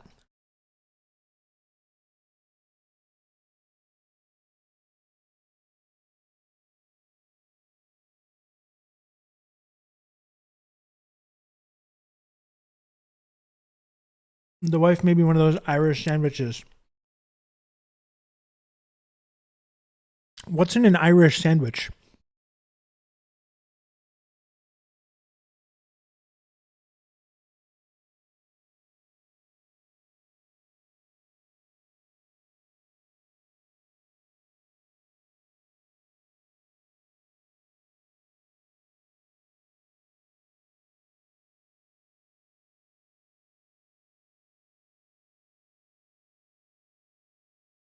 Here, I got something to watch. Given that it's St. Patrick's Day, why not take a look at this?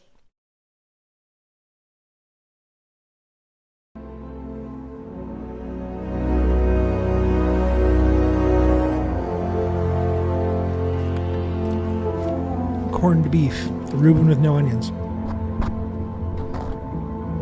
That sounds nice.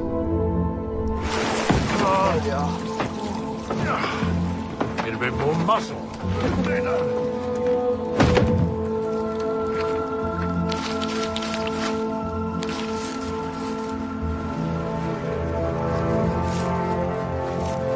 Hold her behind the claws and he can't nip you.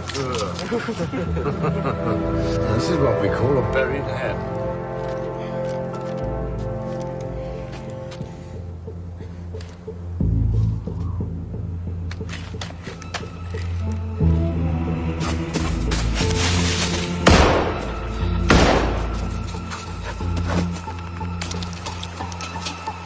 We're gonna throw this one back and then she can have her babies in peace. And 1, 2, and...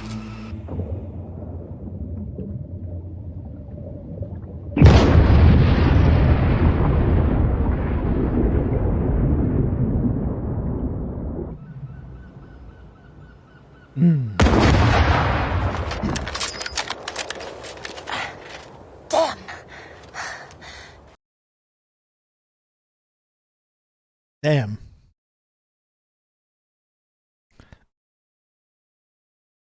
Sucks to be that guy.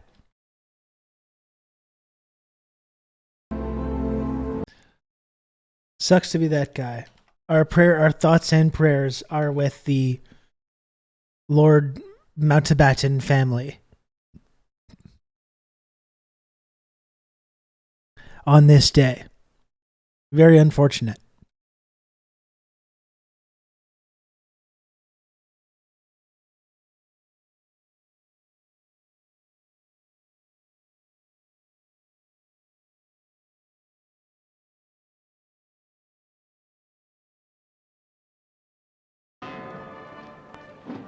British Legion standards dipped in turn as it passed through Horse Guards Parade.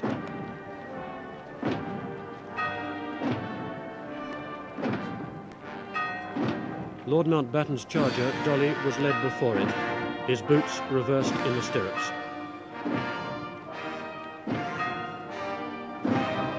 Lord Mountbatten had arranged many of the details himself, and had look at all this expressed the shit hope for that this thousands lining inbred the road would enjoy fascist the pomp weirdo. and pageantry which he liked so much. But the manner of his death, murdered by the IRA, made it a sadder occasion than he'd intended.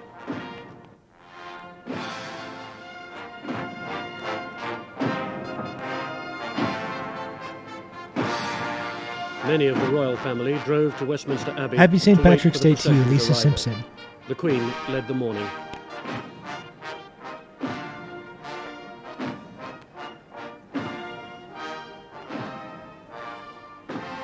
The Queen and the Queen Mother were accompanied by Prince Andrew, wearing midshipman's uniform in public for the first time, and Prince Edward.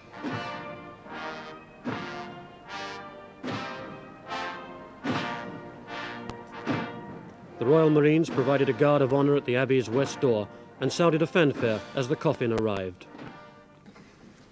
They that go down to the sea in ships and occupy their business in great waters, This guy. these men see the works of the Lord and his wonders in the deep.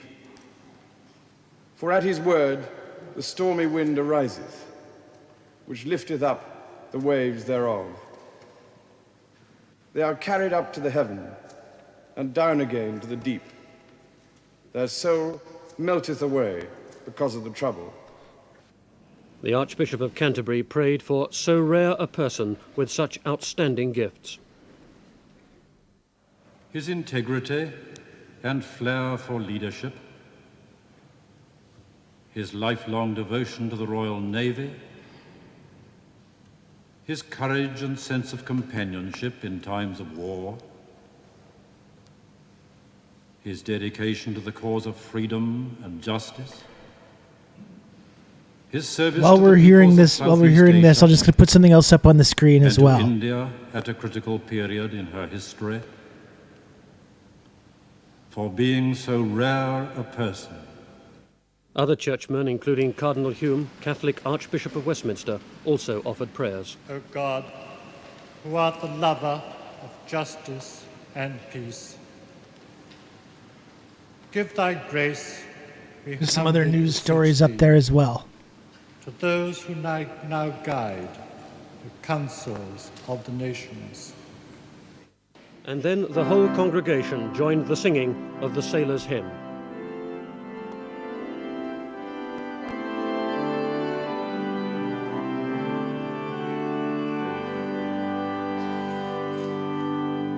Yeah, I would have simply not occupied Ireland, personally.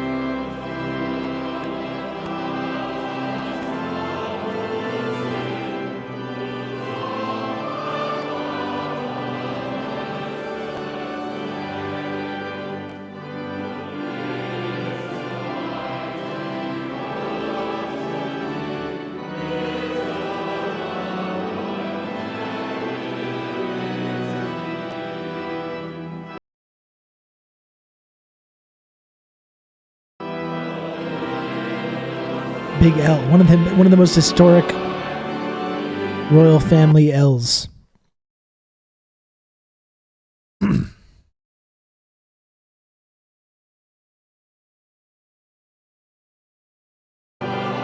got NIGHTROB here. You got NIGHTROB here, Baldwin.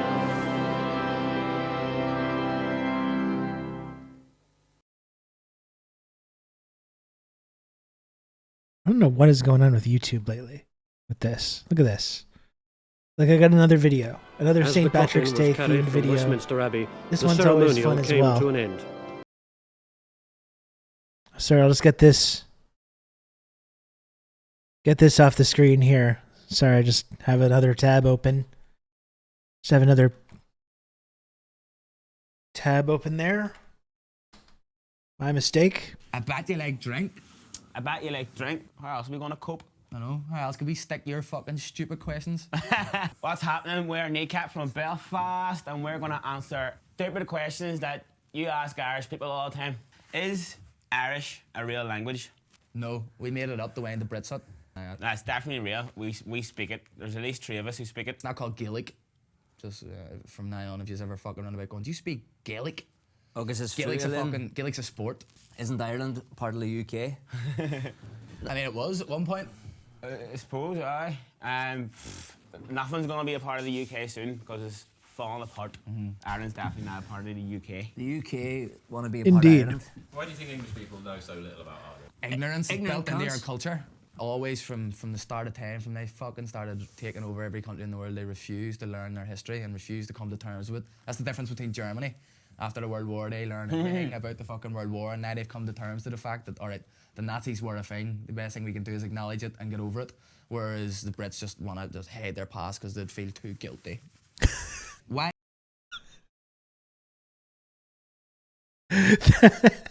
That, even though it's a little bit questionable, especially given what's been going on in Germany the last couple of years, a little bit questionable, the whole like moving on from a thing, learn from a thing. Considering that they're literally they're sending tanks to arm Nazis right now to fight the Russians. That's not totally accurate there, but that's one of my favorite quotes about the British Empire, about the colonization, colonialism in general. God, it's so funny. It applies so much to Canada and America too. Really, like any colonialist country. It's so true. that pops me every time. All right, the Nazis were a thing. The best thing we can do is acknowledge it and get over it. Whereas the Brits just want to just hide their past because they'd feel too guilty. Why do you guys love potatoes so much? That's not even a stupid question. They're great. I love potatoes. They're fucking great. I lost my balls when I was younger, and I put 2 spuds in my ball sack as That's well. true, so 2 baby boils. That's so if anybody feels them, they're lumpy. That's why. They need a good mash. There was no famine. That's the big cliche, obviously, but it's true. There was no Like, it famine. was no famine. It was obviously there was enough food in Ireland to do, but sure, they were shipping tons of food off the fucking tan land. Other colonies as every well. day, like, and all their colonies and all their poor wee soldiers that were away fighting who were hungry and wanted some potatoes. That's the best bit. Why do Irish people hate British people so much? Potatoes are delicious. It's only your government we hate. As long as you leave our country, we're not going to be resentful. We're going to be like, we may let you come into Ireland, like 200 people a year. You know what I mean? And we're pretty nice, I think. Yeah, you were saying. I mean, you can colonise us for 800 odd years, but as long as you just buy a wee pint for us at the end. Buy us a pint. We're not making too much. 800 pints. A pint for every year. I bet you like drink. I bet you like drink. Is that an Irish thing, or Did is that not just a did- fucking worldwide thing? in Did an general, English person write these questions? Nah, of course we like drink. What else? How else are we going to cope? I know. How else could we stick your fucking stupid questions? What does your name mean in English? Nothing means anything in English. No English names mean anything, really. Irish names are fucking... Everything isn't translated into English, is it? Yeah. You wouldn't ask a fucking Portuguese fella that. Do you know what I mean? Cristiano Ronaldo. Not Here, getting mate, that. what's your name mean in English? Cricky Reynolds. Pretty Lambert. Jesus, Nah. Ronald. What the fuck is going on in Irish politics? It's good buzz. We've been It's closer to good buzz. United Ireland, I think, than we've been in a long time anyway. Give the blue shirts a kick up the hole. Leo Varadkar resigned as well, the dopey cunt. He didn't get in till the 5th count. The only Taoiseach ever not to get in till the 5th count. That's embarrassing. I think with Brexit, especially, considering that the North voted that they wanted to stay in the EU, was a big thing. And then now that Sinn Féin have, whether you agree with Sinn Féin or not, they're obviously a Republican Party. Well, considered a Republican Party who want a united Ireland as the end goal. Yep, Like, yep. so now they're the biggest party. So now they're the biggest party in Ireland. And, you know, As predicted by Lieutenant Commander Data.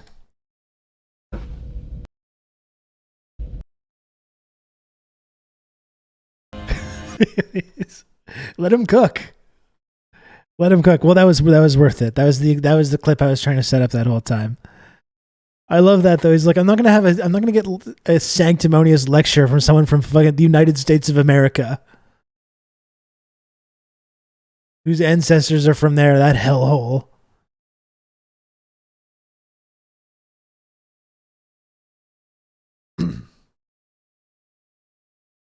This guy's cooking a whole meal. Okay, what else did I want to look at? I wanted to take a look at some of the China stuff. Some of the China,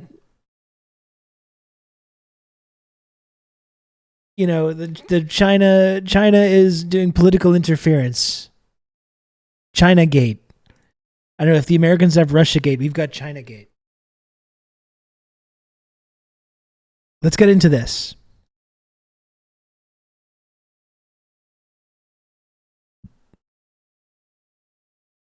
We can pontificate a little bit on this. It's Friday night. Let's talk about this big story that's sweeping the country. I had wanted to do an Iraq thing. Tomorrow is the anniversary of the war, the 20th anniversary. And in fact, I do hope that, if people in the chat are actually in the area, there is that march going on tomorrow in DC. I was really hoping to have Brian Becker on the show to talk about it,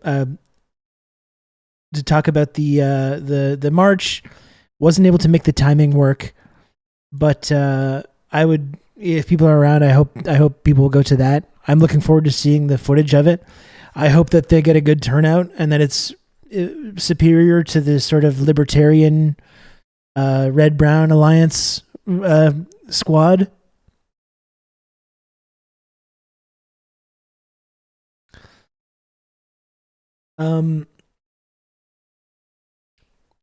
But I think on Monday, because there's more, I wasn't really in the mental headspace to do a whole like deep dive on that, but Monday, the actual anniversary of the war, the 20-year anniversary is Saturday. So I think Monday we can do more of a deep gut dive. There's a couple of really good threads, I think. I want to talk about not only the war, the Iraq war, but like since we do a lot of media criticism on here, I wanted to talk a lot about like what the media in the lead up to the war was doing. A friend of the stream, Davide Mastrace, was posting a thread today.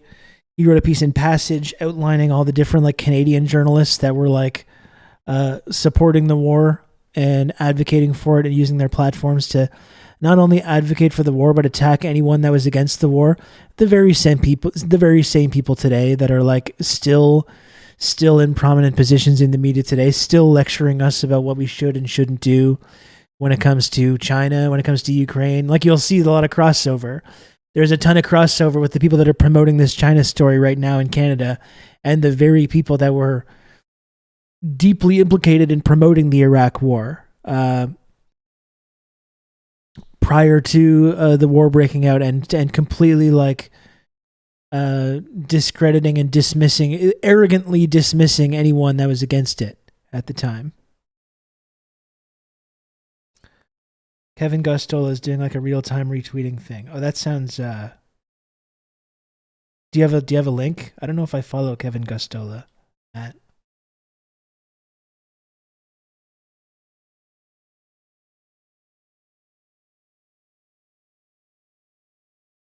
Oh, I do. Actually, I do follow each other.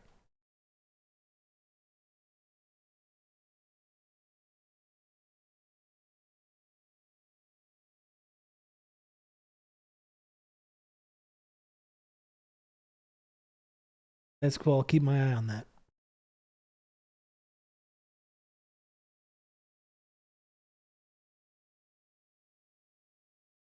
The Ukraine cinematic universe, yes. So yeah, I would definitely like to focus on that, but I do think it's interesting and revealing that a lot of the same people that in Canada were promoting the war in Iraq in this way and dismissing everybody that had anything to say about it. There's that fucking Andrew Coyne, who again, it's 20 years later, we're still dealing with Andrew Coyne today in Canadian media, who's also out there lecturing about how the tankies don't want to continue arming Ukraine. The same people. It's so frustrating. And you see, and he's also heavily promoting this China-gate story, this story about China interfering in Canadian elections. It's all the exact same people. Terry Glavin, he's deeply implicated in this as well.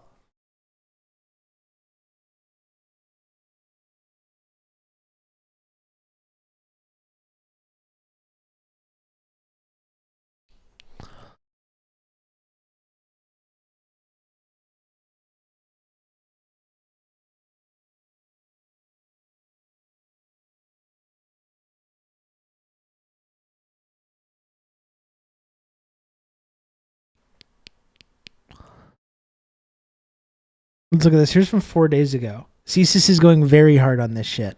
Yes, they are. There must be something from today. This activist Chuk Kwan, co-chair for the Toronto Association of Democracy in Alleged China. Chinese government election interference is rattling Canadian politics. A string of media reports based on leaked intelligence. You're getting the activists coming on to say this. What you're doing is not going to be enough, and let's look into this. Toronto Association of Democracy in China. What's that all about? The allegations, though, are alarming. The And my TADC. next guest says they're just the tip of the iceberg. Chuk Kwan is co-chair of the Toronto Association for Democracy in China. He joins us now from Toronto. Mr. Kwan, welcome to the show. Thank you. So for many Canadians, these reports of foreign interference may come as a surprise, but I know they're not surprising to you. What can you tell us about how Beijing runs foreign interference operations in Canada? Well, it all started about 34 years ago after Tiananmen Square massacre, when Beijing was eager to burn Sounds very think tanky. Image internationally, and they have started setting up what I would call proxy organizations with the help of the Chinese consulate and many other. A fun game to play when you see these news stories as well is to just ask yourself about the actions he's describing, and just simply ask yourself whether we as a country, or whether America engages in the same or similar behavior either here or abroad. I think that's a fun game to play. Individuals sympathetic to the regime. It is big Falun Gong energy. Became kind of entrenched in our community, not only as a sort of a mouthpiece for the regime, but also to provide actually social services.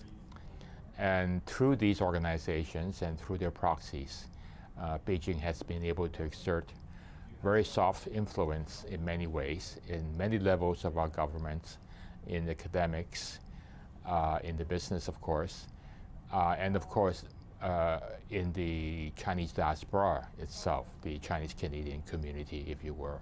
Is that the primary focus, or do these operations primarily target Chinese Canadians? No, they are targeted Hey, Johnny, what's up? Society at large. But the Chinese Canadian community is, of course, a nice byproduct, because there's always been this desire for Beijing to control everything, and they would like to control the overseas Chinese who have moved away, perhaps even for generations, from China. Right, so you say this all started 30, 40 years ago, sort of in the wake of Tiananmen Square, to sort of rebuild image. I mean, if it's been going on that long, and I know organizations like yours have been warning about this for years, if not decades, how concerned are you about how the government hasn't done enough? Or do you believe the government hasn't done enough on dealing with this? Well, I think people like CSIS has been quite active, especially in the last 10 years or so. Yeah, no shit. I know that they've been keeping an eye on and actually monitoring a few politicians that they suspect have been influenced by China.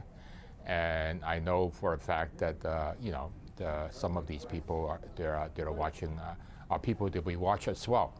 Our organization almost functions as a watchdog as well, because we speak the language, we read the post, we can follow social media, and we can go from website and see who's who and who's meeting whom and who's dining and wining and dining whom. So we get that, and that includes a lot of Canadian politicians and government officials being wined and dined by people like the organizations I spoke about. So help me understand this, because the allegation right now, the headline story right now, certainly in the Globe and Mail, was that China wanted to help elect liberals to get a liberal minority government, and they wanted to defeat conservatives who they believed had policies that were unfavorable to China. In your experience, this is a wild allegation. Again, the source of this allegation, they're literally saying like they not only did they interfere, but like this is the exact outcome that they wanted because the conservatives were too tough on China. Zero evidence of any of this other than what CSIS, our intelligence apparatus, has said about it. It's truly fucking amazing the way that everything that these people say just gets held as total gospel in our media. This entire story, it's been, as I've been talking about, it's been years that they've been trying to promote this. And it's really just catching on right now. It's like they've been pumping this for years. That is a wild allegation. China wanted to help elect liberals to get a liberal minority government, and they wanted to defeat conservatives who they believed had policies Just saying that it were like it's a unfavorable given. to China. In your experience on monitoring this, is it that starkly partisan? Is China, in your view, interested in electing liberals at the expense of conservatives? Or, because we've had allegations of a progressive conservative member of the Ontario legislature being targeted, is it just anybody who might help advance China's interests? And it's not a partisan effort. Basically, it comes down to anybody who can help. However, they understand the federal situation. They understand that perhaps from the Harper days, the conservatives are a little bit tougher on them than the liberals would. And that's why in the last 10, 12 years, they have been pretty much putting the money on the liberals. And, I mean, it's no fault of the liberals, obviously, but certainly they are the beneficiary of the Chinese operation. Now, and as you mentioned, there have been a few progressive conservative candidates or MPPs from Ontario that also benefited from these Chinese initiatives. Right, or at least that's the allegation. That's the reporting, certainly by Global, completely unverified by us. But I know you've been calling for a foreign agent registry as one of the measures to deal with this, and the government has started consultations on this. Is that good enough for you? Are you satisfied? It seems a lot of people are criticizing how slow the federal government's gone on this. I'm looking at their website as well, and it's like, and their Twitter page, and like the main thing that this organization is dedicated to is 1989 Tiananmen Square, and it says "Remember Hong Kong." Remember the 2019 Hong Kong protests, which is, I guess, is just supposed to be like a given of some horrendous rights violation, which, I know that became a big deal in our media, and we had the China watchers going crazy with that. But again, compared to the absolute brutal violence we saw on a nightly basis during the George Floyd protests, trying to still promote that as being in any way equal to that, I think still at this point is like pretty silly. We all saw the nonstop nightly examples of American cops just like doing drive-by beanbag shootings and fucking beating protesters, assaulting people. That old guy that got assaulted and smacked his head on the concrete and was like lying in a pool of blood, driving their car into people. I saw nothing like that in all the relentless coverage of those Hong Kong protests. There was no shortage of footage and coverage of the protests. I never saw anything close to that though. But these organizations hold that up as just being some like fundamental flagrant example of the authoritarianism. I mean, we're seeing right now in France. Like we're seeing what we're seeing in France is like the exact kind of thing that if it was happening in Hong Kong or Beijing or Xinjiang or Tibet or anywhere around in Cuba or Venezuela or any other kind of official state enemy, you would see nonstop news stories about how these are like the brave protesters that are clamoring for freedom and the brutal regime that's oppressing them. But these organizations just hold up the protests that we saw in Hong Kong in 2019 still as being this like some kind of flagrant human rights violation. But I don't think it compares whatsoever to the state violence and the police violence that we saw, not just in those protests, but that we see daily, the police violence that we see every single day, shooting citizens in the street, which is not something that happens there to the same extent whatsoever. Yeah, we've got the RC, to say nothing of American cops in the George Floyd protests. You've got the RCMP chainsawing down Indigenous land defenders' doors, trained snipers on activists. Like it's absolutely preposterous that we would living in Canada, we would hold that up as being some evidence of authoritarianism or human rights violations when we literally live in a culture that's built around brutal state violence and subjugation of minorities and Indigenous people and political dissidents. It's just like shocking. Satisfied with the steps that they've taken over the past week or so? Well, just to understand the background, MP Kenny Chiu, the Conservative MP, was calling for it for a year or two now. and maybe that's perhaps contributed to his recent defeat. And then, of course, I know the senator has been calling for it as well. There were private members' bill being proposed, but I think it has been stalled by the government. And obviously, we want to see this implemented as quickly as possible. So, to my dismay, you know, the first time I read about that the Liberal government might be doing something, somebody would say, "Well, we need a study on this." You know, that's another kind of perhaps stalling tactic, and we urge the government to be quicker. I know there are a lot of circumstances that might want them to be more careful about installing these kind of registries. However, you know, Australia has done it for 5 years now. They have been very successful.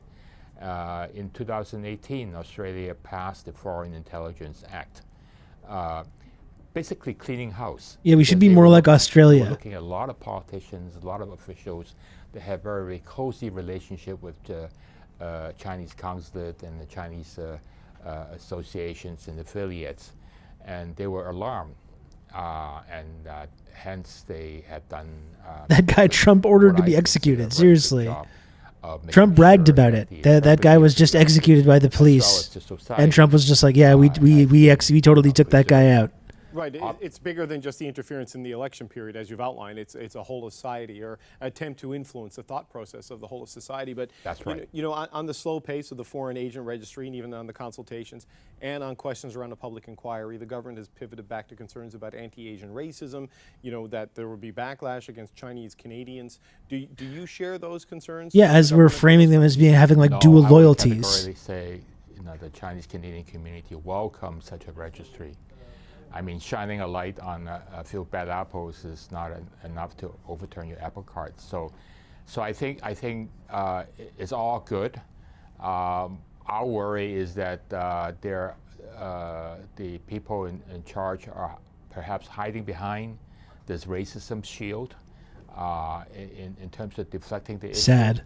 And at worst, I think exacerbated the kind of anti-Asian. We're creating a political climate here where Chinese citizens, or like Chinese immigrants, the people that are a part of the Chinese diaspora in Canada, are going to be, as this gets ratcheted up, are going to be accused of having these kind of dual loyalties, suggesting that like the CPC is like spying on people and using these people in these communities to do it. I mean, it's like, it's going down this really dangerous road, and it's really sad to see people downplaying the seriousness of that.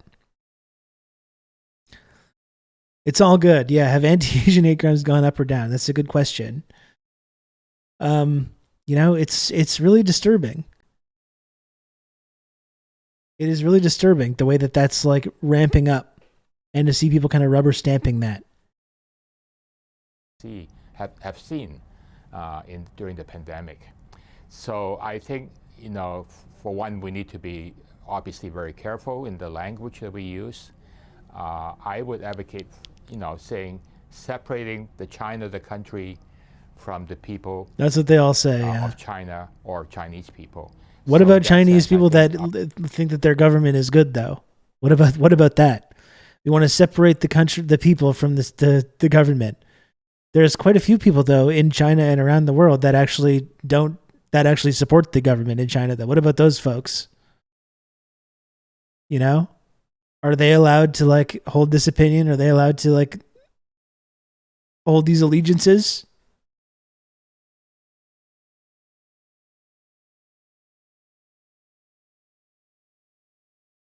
Our government has to be very careful. Or are they just brainwashed? Are they just brainwashed automatons that can't possibly hold that opinion like through their own reasoning?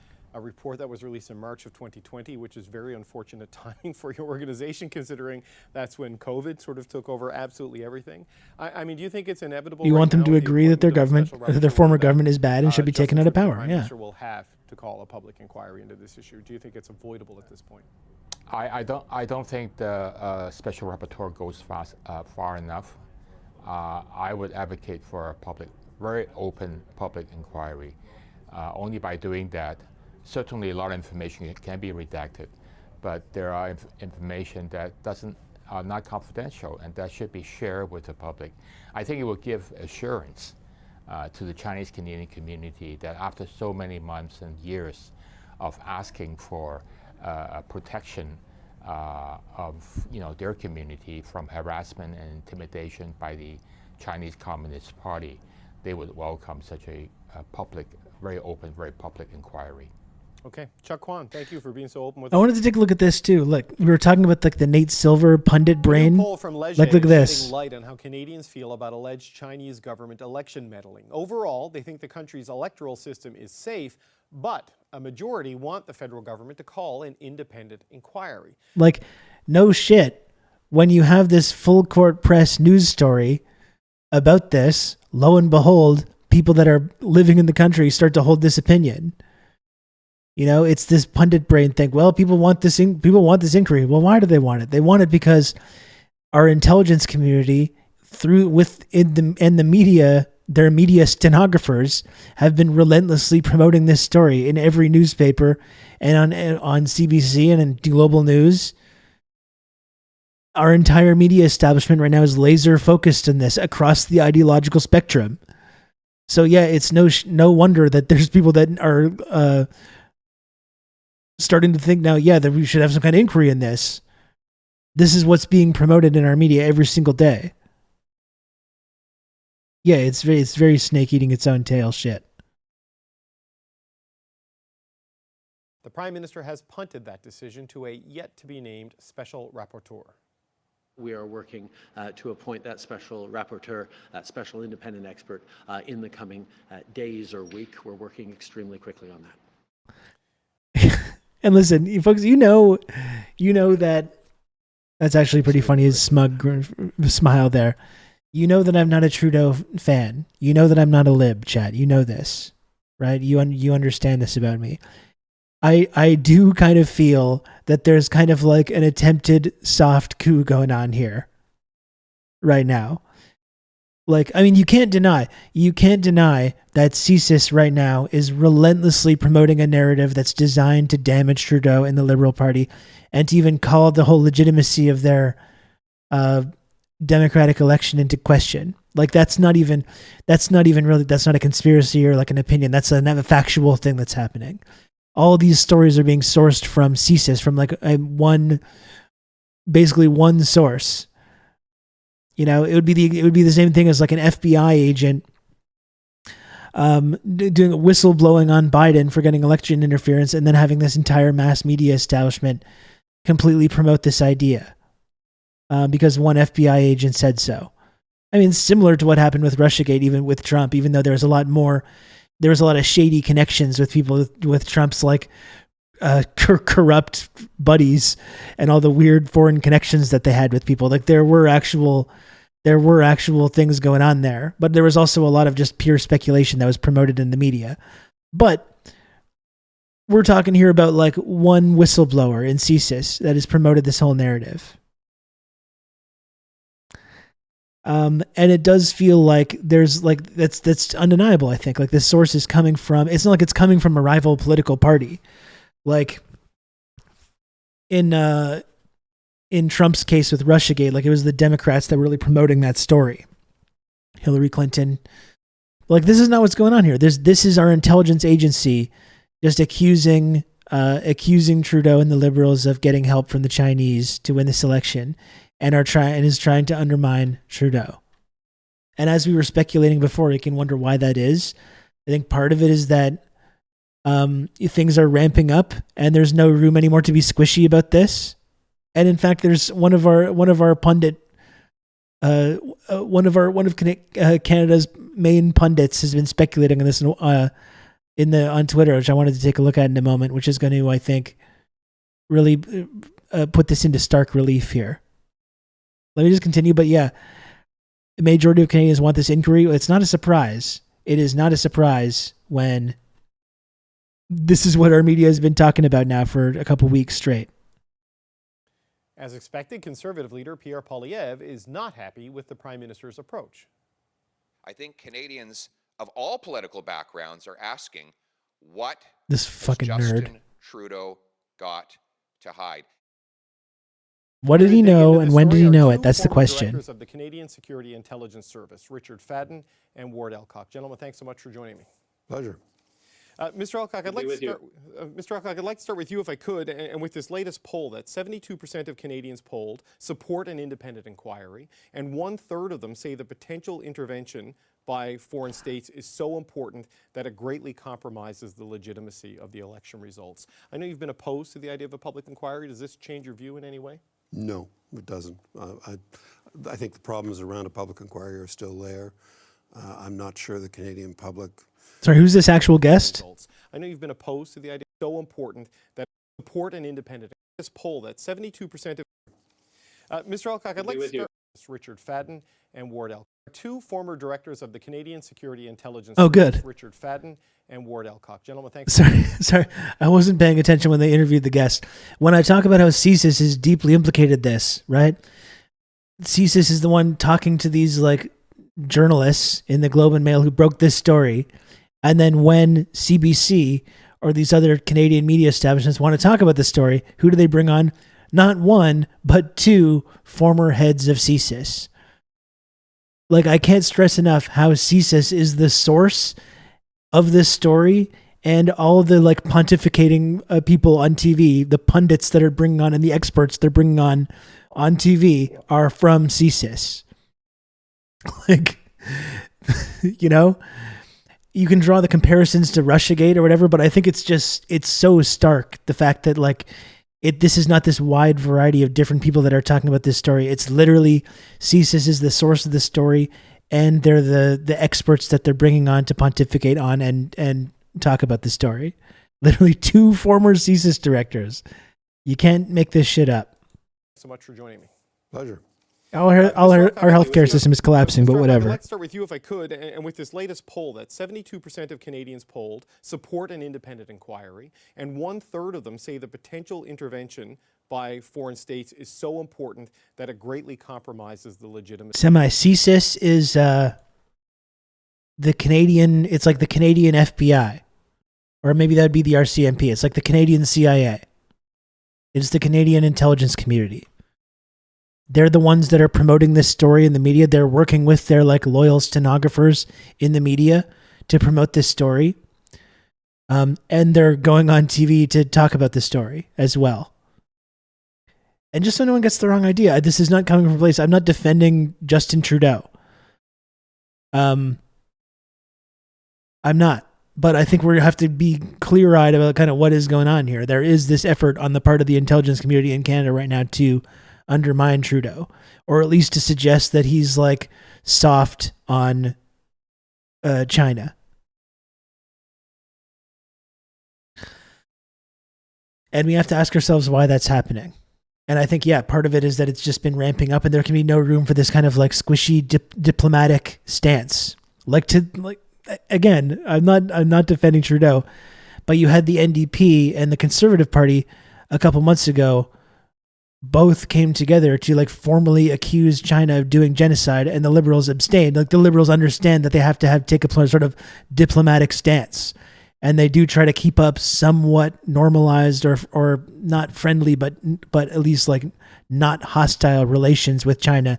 And I think that option is being removed from the table now. I think there's no appetite anymore for governments in either Canada or Australia or any of these like loyal client states of the U.S. to engage with China and with anything other than like pure hostility and just this kind of constant antagonism. This is what this idea that we can have this diplomatic stance is no longer going to be an option. Can you put Trudeau bad up on the screen just so it's not twisted, as I've had to do before in the past with certain other leaders? Do you think kids should get free lunches in school? Yes, I do. Anyway, let's hear from these two CSIS guys about this. Of the election results. I know you've been opposed to the idea of a public inquiry. Trudeau is bad, but not for the reason that these people are saying that they are. I think the problems around a public inquiry are still there. I'm not sure the Canadian public, who knows relatively little about national security issues in any case, really understands the nexus of the issues, and my view hasn't changed. Mr. Fadden, I know you've supported an inquiry, not necessarily based on public opinion polls, but the information that's been put into the public domain. At the moment, that decision will hinge on an as yet to be named special rapporteur based on where public opinion. You got to hear from both sides, both former directors of CSIS. Well, I think he should. I mean, to the extent that we can get any information organized, structured, and that we can talk about before the next election, I think that would be very, very good. Whether that's possible or not, I don't know. But the way he's organized himself with, the Committee of Parliamentarians and the review agency, then the rapporteur, it seems to me that we've pushed things rather too far in the future to be particularly useful for the election. So, Mr. Alcock, I want to get a sense of how you think Canadians should be viewing this story and the evidence or the lack of evidence, the facts and the lack of facts. Sir, do you think it's time for Canadians to crack open their skulls and feast on the goo inside? Yes, I would, Kent. I watch Hassan and want more socialist policies and less war. Yeah, you're welcome here. Sure. We got some Hassan refugees in here on my late night stream. I'm happy to have you.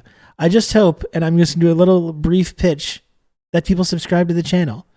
I'm doing this late night show, partially because I love chat and I want to bring you this content, but also because I need to make the number go up. There's a financial element as well. And listen, it's cool to subscribe to this show. You get all the emotes, some of the very best emotes on the whole platform. You can be part of a wonderful community. It helps me. It plays fun alerts on the screen. What's not to like? You can count on me. You're going to have good old Rob to talk you through all this. Party, and thank you for the gifted sub. Hassan doesn't need more subs, okay? Hassan doesn't need more subs. So I would say, if you're a Hassan viewer, you should be coming to channels like this and people that actually know that you're subscribing and you're helping and actually can find it useful. He's doing fine. Hassan's doing great. He doesn't need the subs, okay? I do. I got a kid to feed here. And like our friend Lodane's pointing out, mod extraordinaire Lodane, Hassan has been a guest on the Insurgents podcast a number of times. I got kids. You can count on me. You're going to have good old Rob to talk you through all this. IcePicker82, thank you very much for the tier 1 3 months in advance. That's what I'm talking about, IcePicker. I appreciate that. Thank you. Yeah, Semi, I think kids should get free meals in schools. I think everyone should get free meals. How about that? And all kids and you can count on whoever else needs it as well. Rob to talk you through all this. So Depressed 1, thank you for the prime. I really appreciate that. Some brand new community members. That's very exciting. You can count on me. You're going to have good old Rob to talk you through all this. Thank you, So Depressed. And thank you, Mustache Imperial, as well, for the gifted sub. Listen, folks, I'm trying to articulate a viewpoint here that, as we see in Canadian media, is not popular. Okay, there's powerful people that are trying to suppress my viewpoint, which is that we shouldn't antagonize China and we should actually have a stronger and better friendship with China and a better relationship.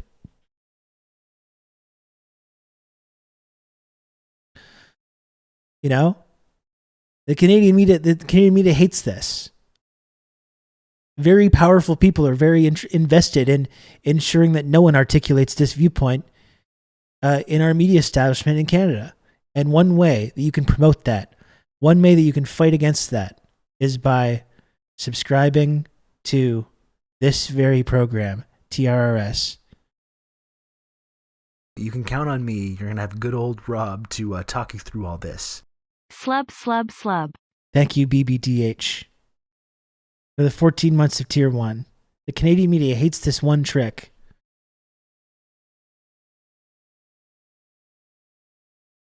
Exactly.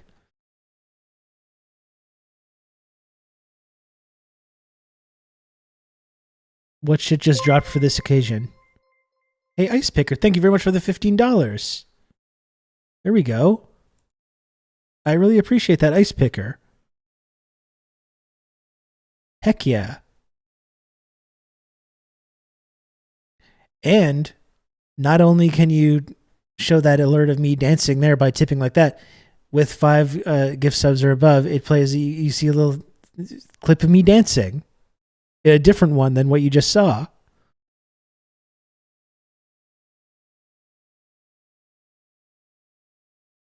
My alert box is like below. Move this down.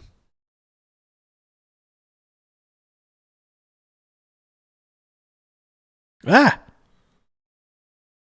Oh no. Oh boy. Oh boy. Okay. Sorry about that.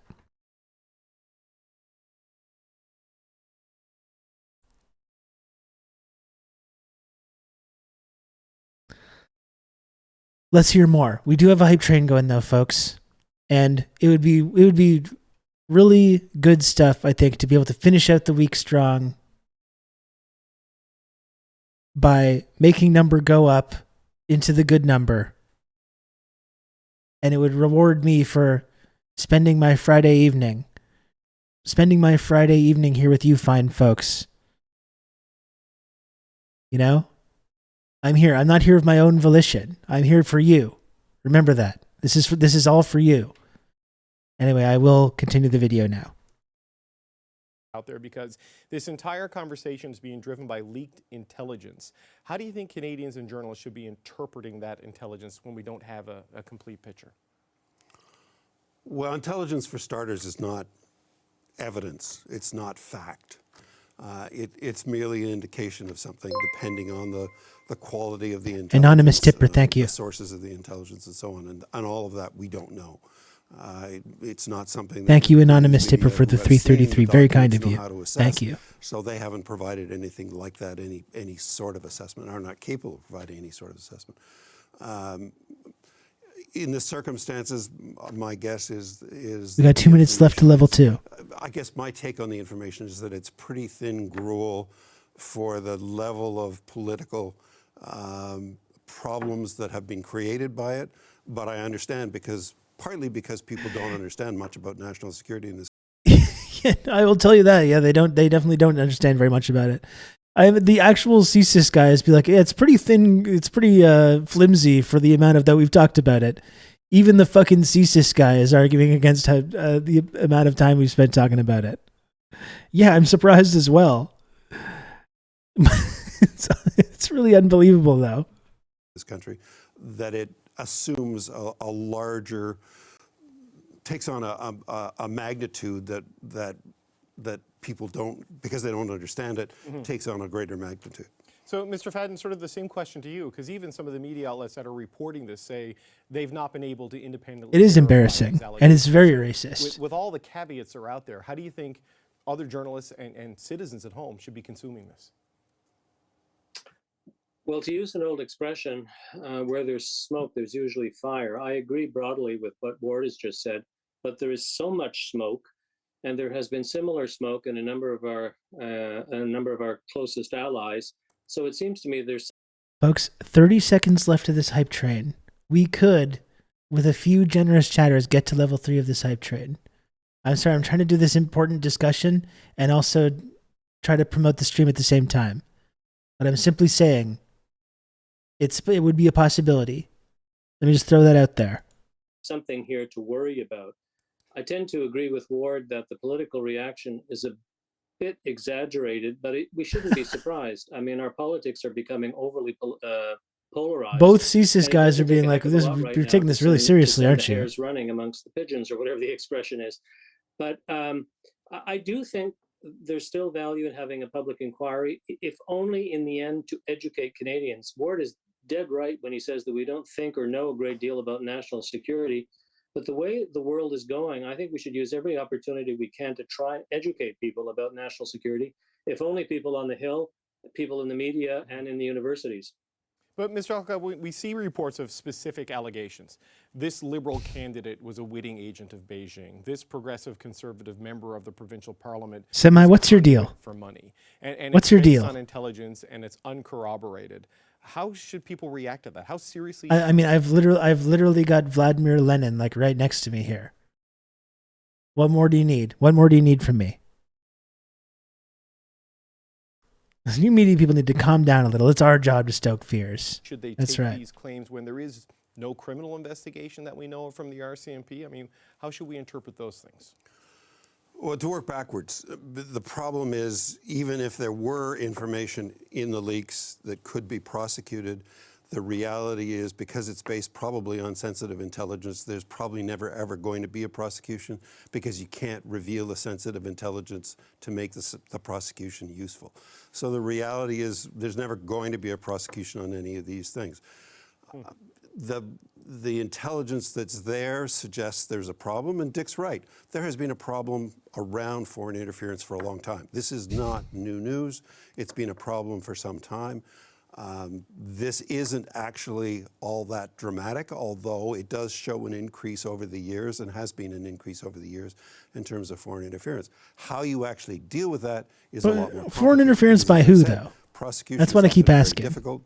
Often difficult to expel a diplomat because sometimes it isn't a diplomat that's doing it. So the solutions to it. We seem to have problems with certain countries interfering in our elections, and then when other countries interfere in our democracy in extremely more significant ways, we seem to be totally okay with that. And why is it that some countries are allowed to interfere in our democracy and other countries, we have to go into this media feeding frenzy over this hearsay and like this totally like unsourced allegations literally coming from our intelligence community? It certainly seems kind of interesting the way we pick and choose who's allowed to engage in this kind of behavior and who's not. Complicated. I don't disagree with Dick that we need to have more discussion of national security issues. I'm just not sure that a public inquiry will deliver that. Right, so Mr. Fadden, the same question to you. With these specific allegations, you know, if it's a criminal allegation, it leads to a process, right, where there's charges laid and a trial or no charges laid or a verdict of some sort that brings conclusion to it. Here we have politicians whose names are being associated with disloyal acts in some respect, and there seems to be no process to bring resolution to it because it's all based on uncorroborated intelligence. I mean, how should the public look at that? Frank, like, no, we can't leverage this into a strong position for the Communist Party of Canada because they imploded a couple months ago and alienated a lot of their new members that were really excited to be part of the party by inadequately dealing with a high-ranking member that was getting accused of some really shady fucking behavior. So unfortunately, no. I would like these ghouls to name a single policy under Trudeau that proves the CCP has influenced our stupid country in any way. Well, that's the thing. You can point to like these allegations about these specific MPs. But that's the question, right, Stick? Like what actual policies? Where are these pro-China, pro-CPC policies that the Liberal Party is going with? When they basically have this position where they're trying to keep like a somewhat non-hostile diplomatic relationship with them. That's the policy, right? That's the policy. Not that they're engaging and not that they're fucking advocating that we join the Belt and Road Initiative, which we should. We should join the Belt and Road Initiative. And if Justin Trudeau and the Liberal Party were advocating for that, I would be sitting here saying, I agree. Thank you. Yes. They're not doing that though. They're literally just not being as hostile as like Australia and the United States and as these other kind of like client states of Western imperialism are. That's it. That's the policy. That's the policy. We have a slightly less aggressive posture towards China. That's what's no longer acceptable. Thank you, Semi. Thank you for joining us. Well, I think the first thing we should look at is what crimes we're dealing with here. Most of the crimes or the administrative violations arise from the Canada Elections Act. There is no specific criminal code crime in Canada of foreign interference. So you have to rely on other offenses. I think Ward is right. It's going to be very difficult to prosecute somebody under the criminal law. You can expel diplomats if there are visiting people from other countries. All you can say is that some MPs are Chinese, when literally none of them are communists in any way, or pushing any kind of pro-Communist Party of China line. So it's just racism. Yeah. And even that MP that lost that race is literally like, the people in my community got brainwashed by WeChat into thinking that I'm against the Chinese government. Like, that's basically what he was saying. That's the argument. That's the argument, is that the CBC, through WeChat and through these like Chinese social media and messaging apps, influenced the diaspora to not vote for this conservative dipshit. That's the allegation.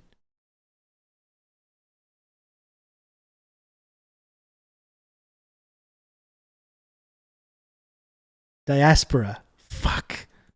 Countries, you can cancel their visas and ask them to go. But having said all of this, we need to develop some sort of procedure to protect people from false accusations as well. I think Ward is right when he says you cannot take at face value what are in these leaked intelligence assessments, even though I do believe there's something in most of them. We just don't know what and how far it goes. But accusing individuals as opposed to being worried about foreign interference is another issue entirely. And for that, we do need some measure. We need some measures, some procedures, some process, whether it's a public inquiry or whether it's the rapporteur or one of these other committees that are looking at it. People shouldn't have to stand there waving in the wind, having been accused by leaked intelligence that they've done something. They may well have done it, but equally, they may well not have. So if the government does nothing else, in the short to medium term, they should find a way, I think, to deal with accusations against individuals as opposed to problems with the process. Yeah, it's a clever strategy. If you aren't anti-China enough, then you're corrupt or a criminal, or at the very least, your constituents are being manipulated. Your constituents are being manipulated by their CPC puppet masters. They're being brainwashed and manipulated. And we're going to need to go into these communities and find out who has dual loyalty and who doesn't. That's where this kind of rhetoric goes. Yeah, so Mr. Elcock, how do you deal with something like that? I mean, these are potentially... Yeah, and it's sad, Lana, too, especially the way that they're trying to downplay that and trying to be like, no, we're doing it in this really respectful way, honest, when they know full well the actual impact this is going to have and where this is going. Allegations against people, certainly career changing potentially. How do you deal with something like this when it's in the public domain and no process around it? That is a huge problem. Dick's right. It is one of the things that it is really important to, for example, yeah, CBC is literally doing that. I don't think about you at all. It provides intelligence to the government, but it provides it in a secure fashion. Yeah. So that I have dual loyalty as well, Matt. I have dual loyalty to both China and Putler. That's right. That individuals' rights are not affected, that this sort of information doesn't leak out. What the leaks have done is they've prosecuted people in the public domain without any real information or any ability to respond, which is really unfortunate. I was a little surprised that people have gone as far as identifying specific individuals who may or may not be mentioned in the leaked documents. That they've actually done that is to say the least, I would say, inadvisable. So Mr. Fadden, the last question. Even the CSIS guys are like, this is going a little far. To deal with this. I mean, that's our marketplace of ideas. We've got the reactionary CSIS guys and the progressive CSIS guys weighing in on this. In Ottawa, I don't know if you saw anything like this in terms of intelligence leaks in your career. How do you get a handle on this if you're running the intelligence service? Well, there are always leaks. We've had leaks in the past. Our allies have had leaks in the past. But I've got to say that the quantity of the leaks that have been published over the course of the last little while are really very worrisome. It would be helpful if we could find out where they're coming from, but I also think it is wrong to assume, absent some proof to the contrary, that the leaks are coming from CSIS. CSIS material is distributed pretty widely, you know, between departments, ministers' offices, the central agencies. So if our history is any indication, we're going to have a great deal of trouble finding out where the leaks have come from. I think we should try and find out.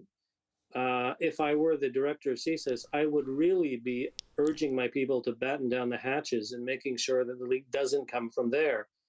But I think the people who are doing these leaks have done a great deal of harm because they're devaluing the value of intelligence, not just for you and I and Ward and others, but also for the people for whom it's destined, ministers and senior decision makers. All these intelligence guys. If only we could figure out where these leaks are coming The from. only people who can be really happy about this at one level are the Chinese because they're sowing political discord in Canada. Perhaps that's what they want all Mr. along. Alcock, just as a final point, do you think it's harmful that these leaks have come out if they have shone a light directly on the level of potential Chinese state interference in the election and perhaps identified some of the agents? I think there has been a light shone on the issue for some time. It is not, as I said, a new issue. This has intensified it. Unfortunately, it's intensified it in a way which actually is detrimental both to the individuals who are being affected by it, but also to actually resolving this, which is unfortunate. But how you get people and governments to pay attention to national security is an issue that both Dick and I have struggled with over the years, and I still don't have an answer for, and I suspect Dick doesn't either. Okay, Ward Elcock, Richard Fadden, thank you both so much for your time. I really appreciate it. So then this piece came out today, right at the end of the day. We've got the whistleblower in the Globe and Mail. Now, I don't know I think this might be paywalled. It's like this article, Why I Blew the Whistle on Chinese Interference in Canada's Elections. This grave national security story. This grave, serious national security story about the pernicious influence of the Chinese Communist Party. And they're like, you're going to have to pony up for that. That's going to cost you. So I don't know. I would kind of like to take a look at this article from the alleged leaker. But I did see something that in the comments of this, which I find interesting, from Terry Glavin. Someone posted this by Terry Glavin. I thought this is very fascinating, both as an example of like Canadian pundit brain and also ignoring who controls our political system while we're making these wild claims.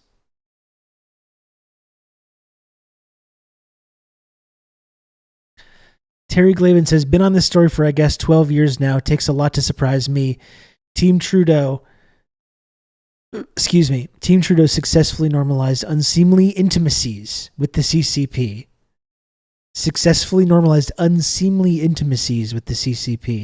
What's new?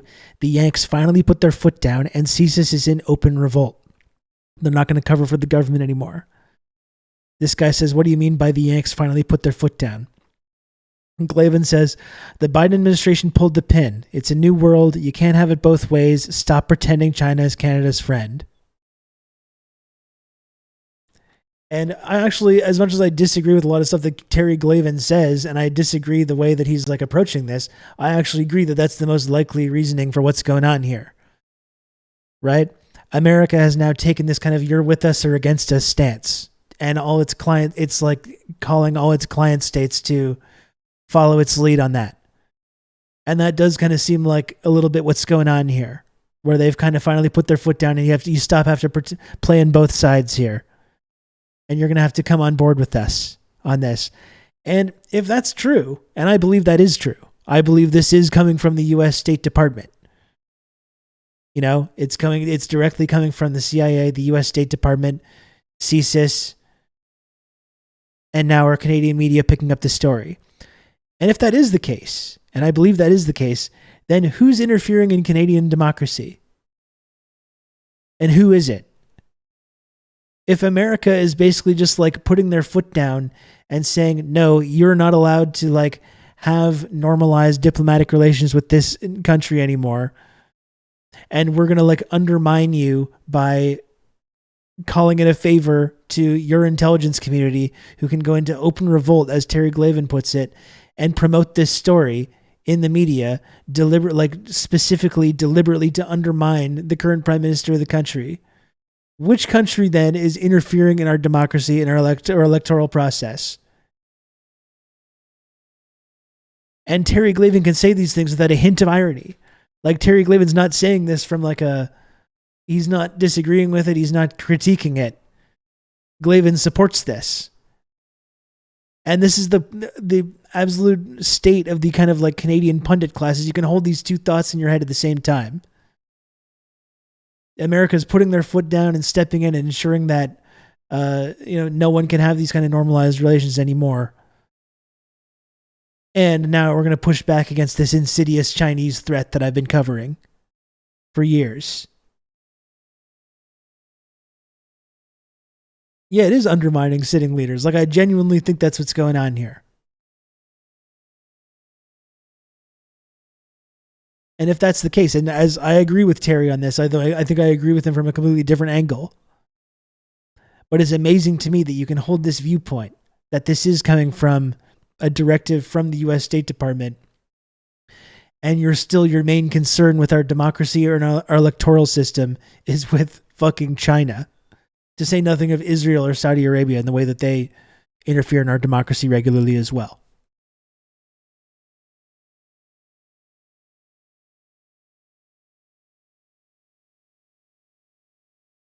It certainly would not be the first time U.S. Intel fed us a bunch of crap and we ate it up. And we have this specifically trained stenographic media class in this country. They understand, Canadian journalists and pundits understand what their role is, which is to write down what the intelligence and the national security guys are saying and repeat it to their audiences verbatim.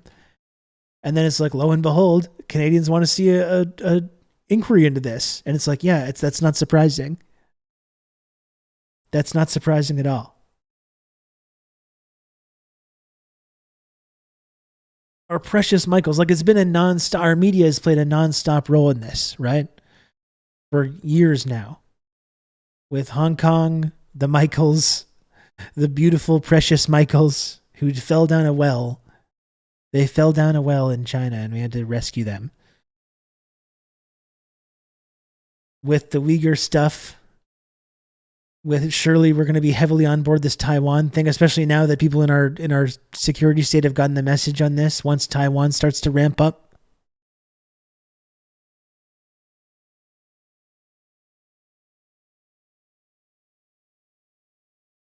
I think we grossly underestimate how many of them are actively run by intelligence agencies. For sure. It's like some of the biggest marks, like the biggest targets for these intelligence agencies.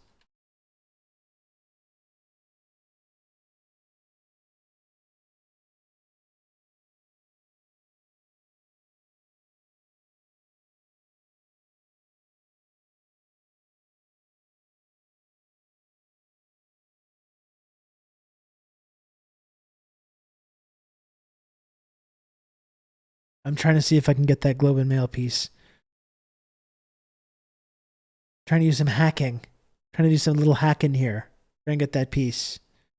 The intelligence agencies are right on the screen. I mean, we say this every time it comes up, but it's just amazing the complicated process of like laundering stories that these intelligence guys used to go through versus now.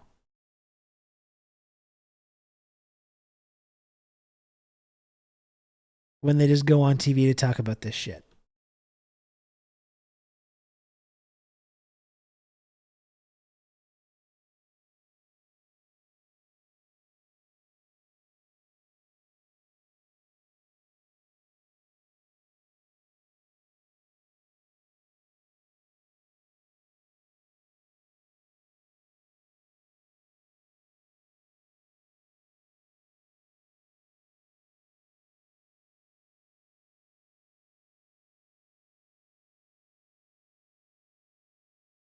Here we go.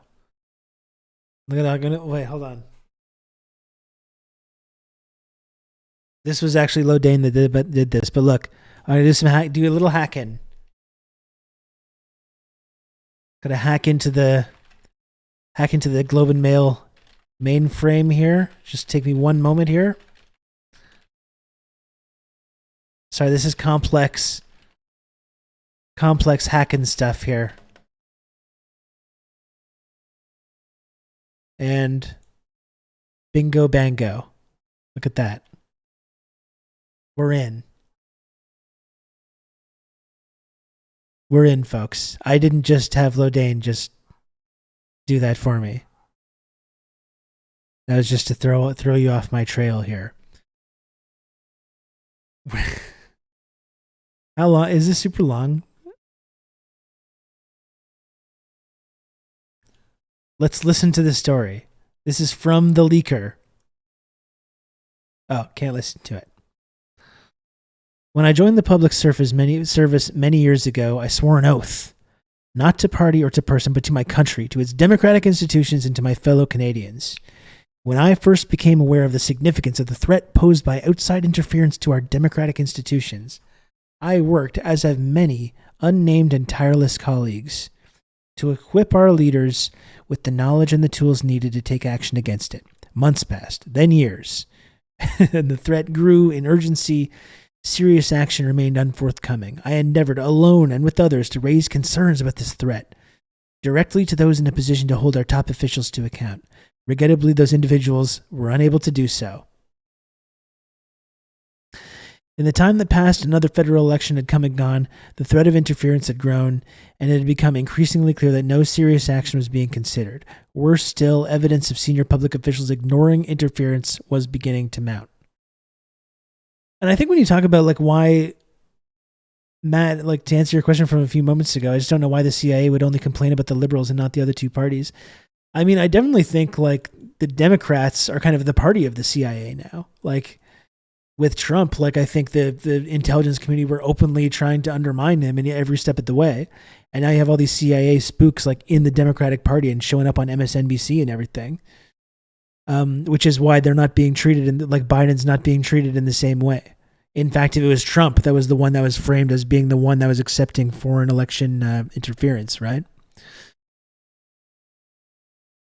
For me, the answer to these questions, despite these concerns, the decision to discuss this threat with Canadian journalists was not an easy one. In this line of work, the question of whether or not to blow the whistle rarely arrives unaccompanied by other ones. I asked myself, can I do this while mitigating the risk to our country's sources and methods? Will this mean the end of my career? Who will take care of my family if I go to prison? Yeah, I'm sure this guy is in danger of going to fucking prison for this. I imagine if Trudeau, that would actually be very based if Trudeau imprisoned the CSIS leaker of this story. I would actually gain some respect for him if that was the case. But we all know that's not going to fucking happen. Imagine the outcry. Imagine the way that people have been talked about this story just over the last couple of weeks.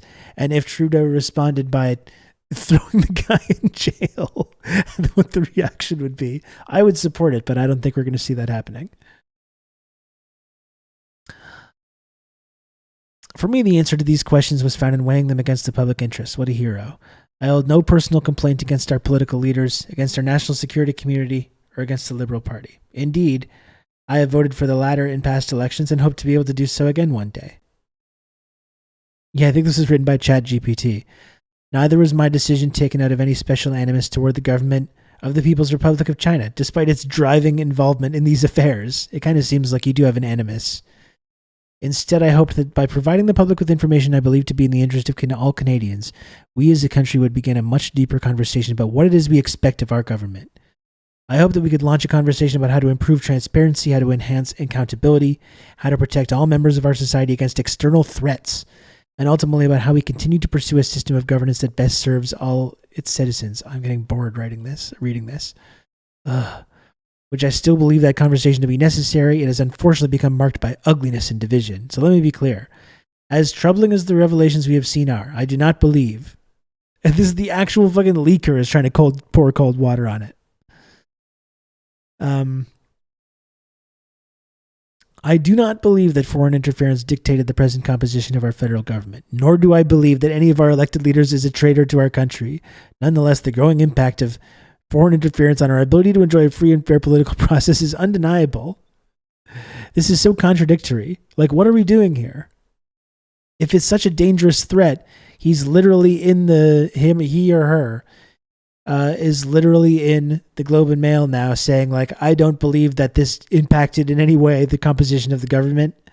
I don't believe that any of our elected leaders is on the take or has dual allegiances. So, like, what are we doing here then? What is the purpose of this? Nonetheless, the growing impact of foreign interference is undeniable. Okay. Will these revelations give some Canadians cause to question the integrity of our democratic institutions and processes? Yes, they well might, but preserving the alternative, that Canadians remain unaware of the risks of these institutions, would be to deprive them of the ability to participate in our democratic processes with a meaningful agency. Moreover, it would be to brush aside the experiences of many Canadian members of diaspora communities who have long been unable to express their political voices freely and unfettered by the threat of foreign intervention or reprisal. Indeed, I urge you to listen to these courageous Canadians who are willing to and able to share their experiences in this regard. With that said, we must all recognize that this is not a partisan issue. Written by Agent Manfred Jensen. The best part of that scene, Lodane, is how the wife, Archie's wife, without missing a beat, says, "Well, Mr. Manfred Jensen," and just instantly repeats it without questioning at all. That's so fantastic. What a great movie that is. We got to watch that one. She totally had it like right away. With that said, we must all recognize that this is not a partisan issue, nor is this a China issue. Your fellow it seems like you're making it a China issue.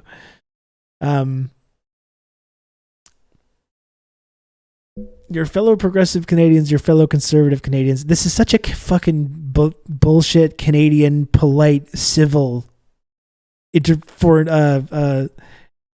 democratic interference operation, undermining the government with this kind of both sides politeness and aw shucks civility, while promoting this this story about devious Asiatic hordes influencing our democracy. It's ridiculous. In having this conversation, we must resist the reflex to reduce that challenge that faces us to one of us versus them. We must recognize that protecting our civic values should not, need not, and cannot come at the cost of abandoning our commitment to diversity and multiculturalism. We must come together as a national community and ask ourselves how we can do better. This time, the next time, and all the times that follow. God, this is so painful. On the question of what happens next for me, I have little to say but this.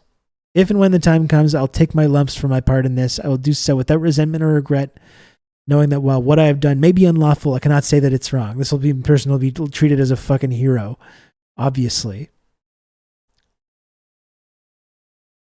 I say this because I was raised to believe that integrity is the act of weighing your actions against your principles, not against what is convenient or expedient. And here my principles remain firmly tied to those words in my oath. I will serve my country. I will serve the democratic institutions on which it's founded. I most certainly serve my fellow Canadians. I'm not the first in our public service to have grappled with such an unenviable ethical dilemma in recent years. This guy's, or girl, woman, is really laying it on thick here. They're doing the, I won't say hero, because what's a hero? They're doing that, but about themselves. I'm not the first in our public service to have grappled with such an unenviable ethical dilemma in recent years. Not so long ago, our former Justice Minister, Jody Wilson-Raybould, faced one that was even more acute given what she stood to lose. I worry, however, that we may be running short on individuals willing and able to risk the consequences of standing by their principles. So to my fellow Canadians, if you can, please work together to ensure that we are among the last public servants that will ever feel compelled to take that risk. The reluctant hero, just had no choice. Other reluctant truth tellers were persecuted for their beliefs. I'm not going to say who. Their name rhymes with Schmeezes Schmeist. I don't know. I'm going pretty late here, folks. I got to wrap up soon, but it's such a uniquely Canadian attempt to undermine our elected officials. It's really amazing. And I think that to me is this Terry Glavin takeaway is the cognitive dissonance on display is just really kind of speaks for itself. You know, when we literally are taking marching orders in terms of our foreign policy. Again, I mean, I'm telling you, you're talking about Beeze's Geist. That's right, Lodane. That's right. I mean, the whole Michael's situation in the first place, we turned that into a whole like anti-China narrative.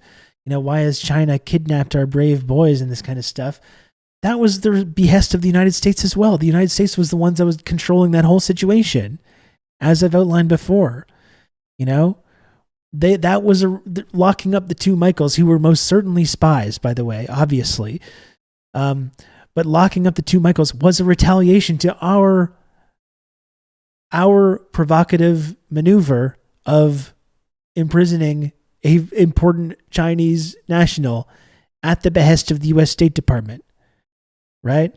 What did we lock up Meng Wanzhou for? Was for violating sanctions on Iran, which Canada are not part of. And we literally just got told by the U.S. State Department to lock up this Chinese official. We did, under Trudeau, as requested, obviously, because we do what we're fucking told when the United States State Department comes knocking.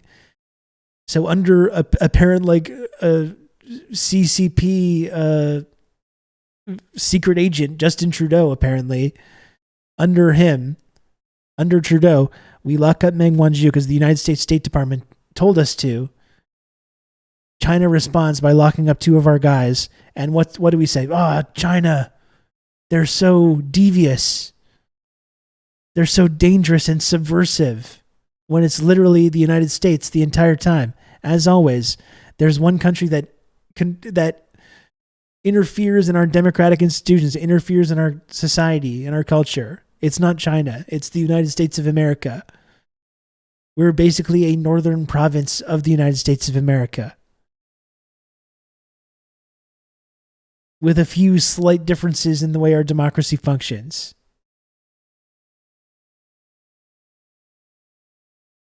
I missed the beginning. Are they claiming that Chinese immigrants are being threatened or controlled by China? It comes back to one MP who claims, and claims because CSIS contacted him, apparently, that he lost his election because a conservative MP who lost his election to a liberal because the CCP were like giving people in the Chinese diaspora marching orders via WeChat to not support this person.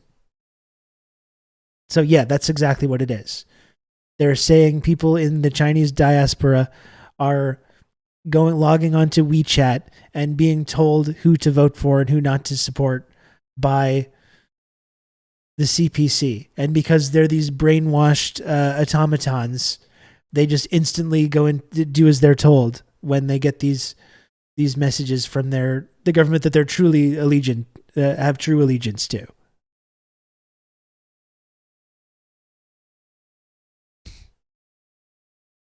Trudeau's half Castro and a Chinese spy. It would be great if it was true. You know? It would be great if it was true. I don't believe it is, though. Okay, if there's one Chinese spy, subversive Chinese spy here in Canada, you're looking at him. All right, it's not Justin Trudeau. It's me, Rob Rousseau. Right now, I'm a pro bono spy right now, okay?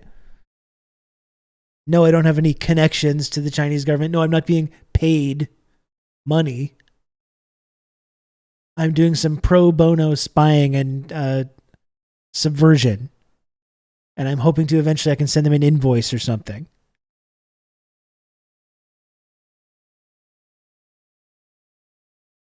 We have the Chinese billionaire protected by the CIA with his broadcast from his Park Avenue starting a Trump-like cult in America. He's buds with Bannon, although he's getting arrested now and he's getting as part of some big fraud conspiracy. It would be good for the CV anyway. That's absolutely right.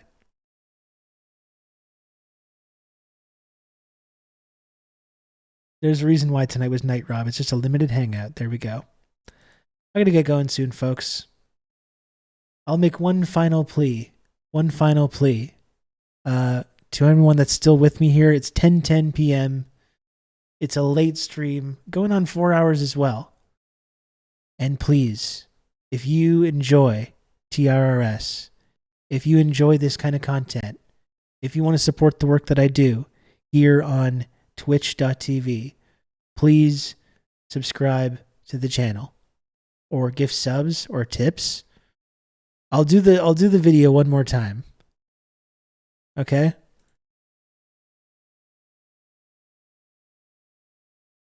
If just a few more generous chatters can subscribe, I can go home and go to bed happy and content versus now when I would be sad and depressed, which I know no one in the chat wants.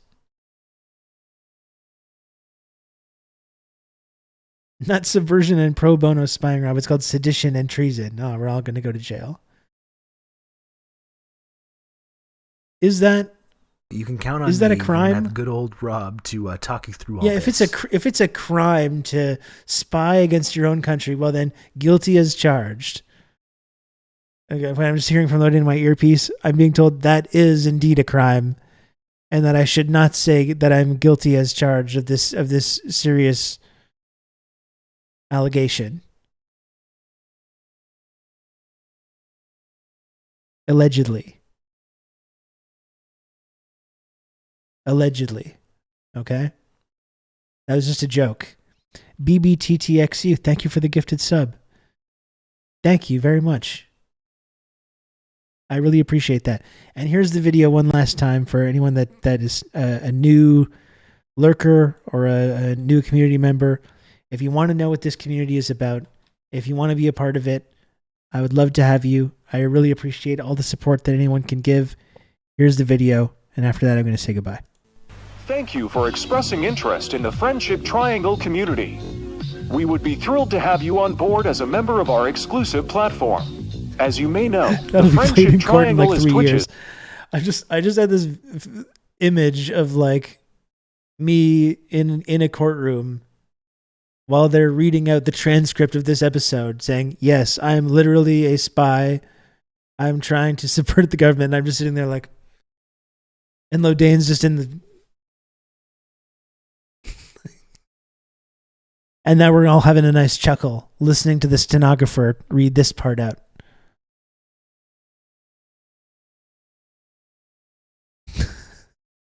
We're all having a nice chuckle 3 years from now in the courtroom as we're watching this clip. And I'll go back again. Thank you for expressing interest in the Friendship Triangle community. We would be thrilled to have you on board as a member of our exclusive platform. As you may know, the Friendship Triangle is Twitch's only two-dimensional, triangle-shaped, friendship access and trickle-down cloud tiered reward system. Today you have an amazing opportunity to join the base level of the Friendship Triangle system. Once you are part of the community, you'll have the ability to rise through the ranks and achieve higher levels of access and rewards. One way to do this is by gifting subscriptions to your fellow members or by inviting your friends and family members to join our community. As you ascend the tiers, you will be exposed to a range of new and exciting benefits, such as exclusive content, advanced features, and access to our elite community members. We are confident that you will enjoy all the perks that come with being part of the Friendship Triangle. However, we also want to remind you that not all friends and family members are to be trusted, especially those who may not support your new lifestyle. That's why we encourage you to focus on building meaningful relationships within our community, where you will find like-minded individuals who share your interests and values. If you have any questions or concerns, please don't hesitate to reach out to our team. You can count We on are me. always You're here gonna to have good support old our Rob members to, and talk ensure you that through your all this. experience with the Friendship Triangle is enjoyable. We're glad that you are considering joining the Friendship Triangle community. We look forward to seeing you rise through the Chaos Zone and all the way into the Elite tier. It's not a cult. Officer, it's all Bants. This is all Bants. Thank you very much, Party In, for the gifted sub. Very much appreciated. Thank you. Socialism with geometric characteristics. It's the most stable shape in all of geometry, friends. As we know.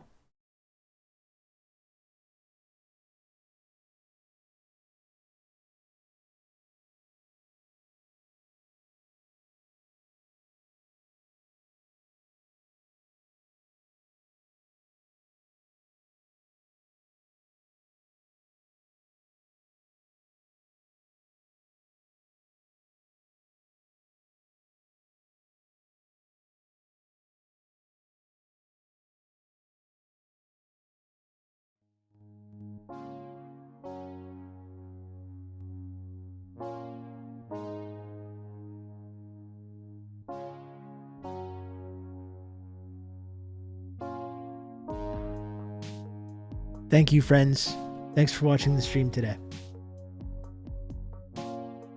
I appreciate it a lot. To the UK agents in chat, I'll translate. So bounce in it.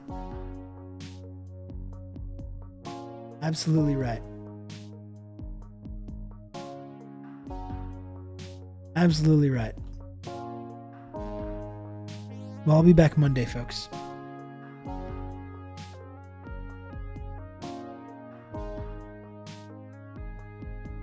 I will be back on Monday. Thank you, Evan, for tuning in. Last chance to sub in case anyone wants to.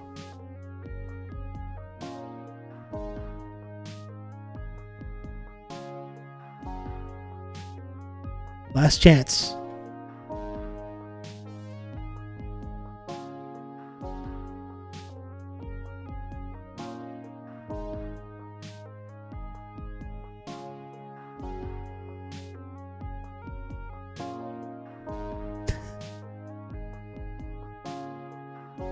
What's your weekend plans? Anyone? Any weekend plans?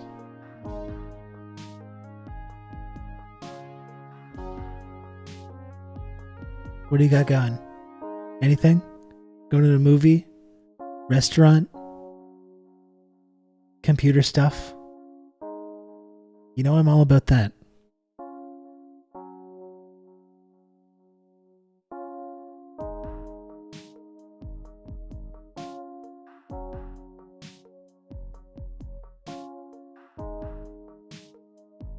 You know I'm all about the computer stuff. Emailing customer services again and again and again. My grandma turns 91 tomorrow. Happy birthday to Fart Party 69's grandma. We love it. Check in with your handlers. Very nice. Give my regards to Horse. See you Monday.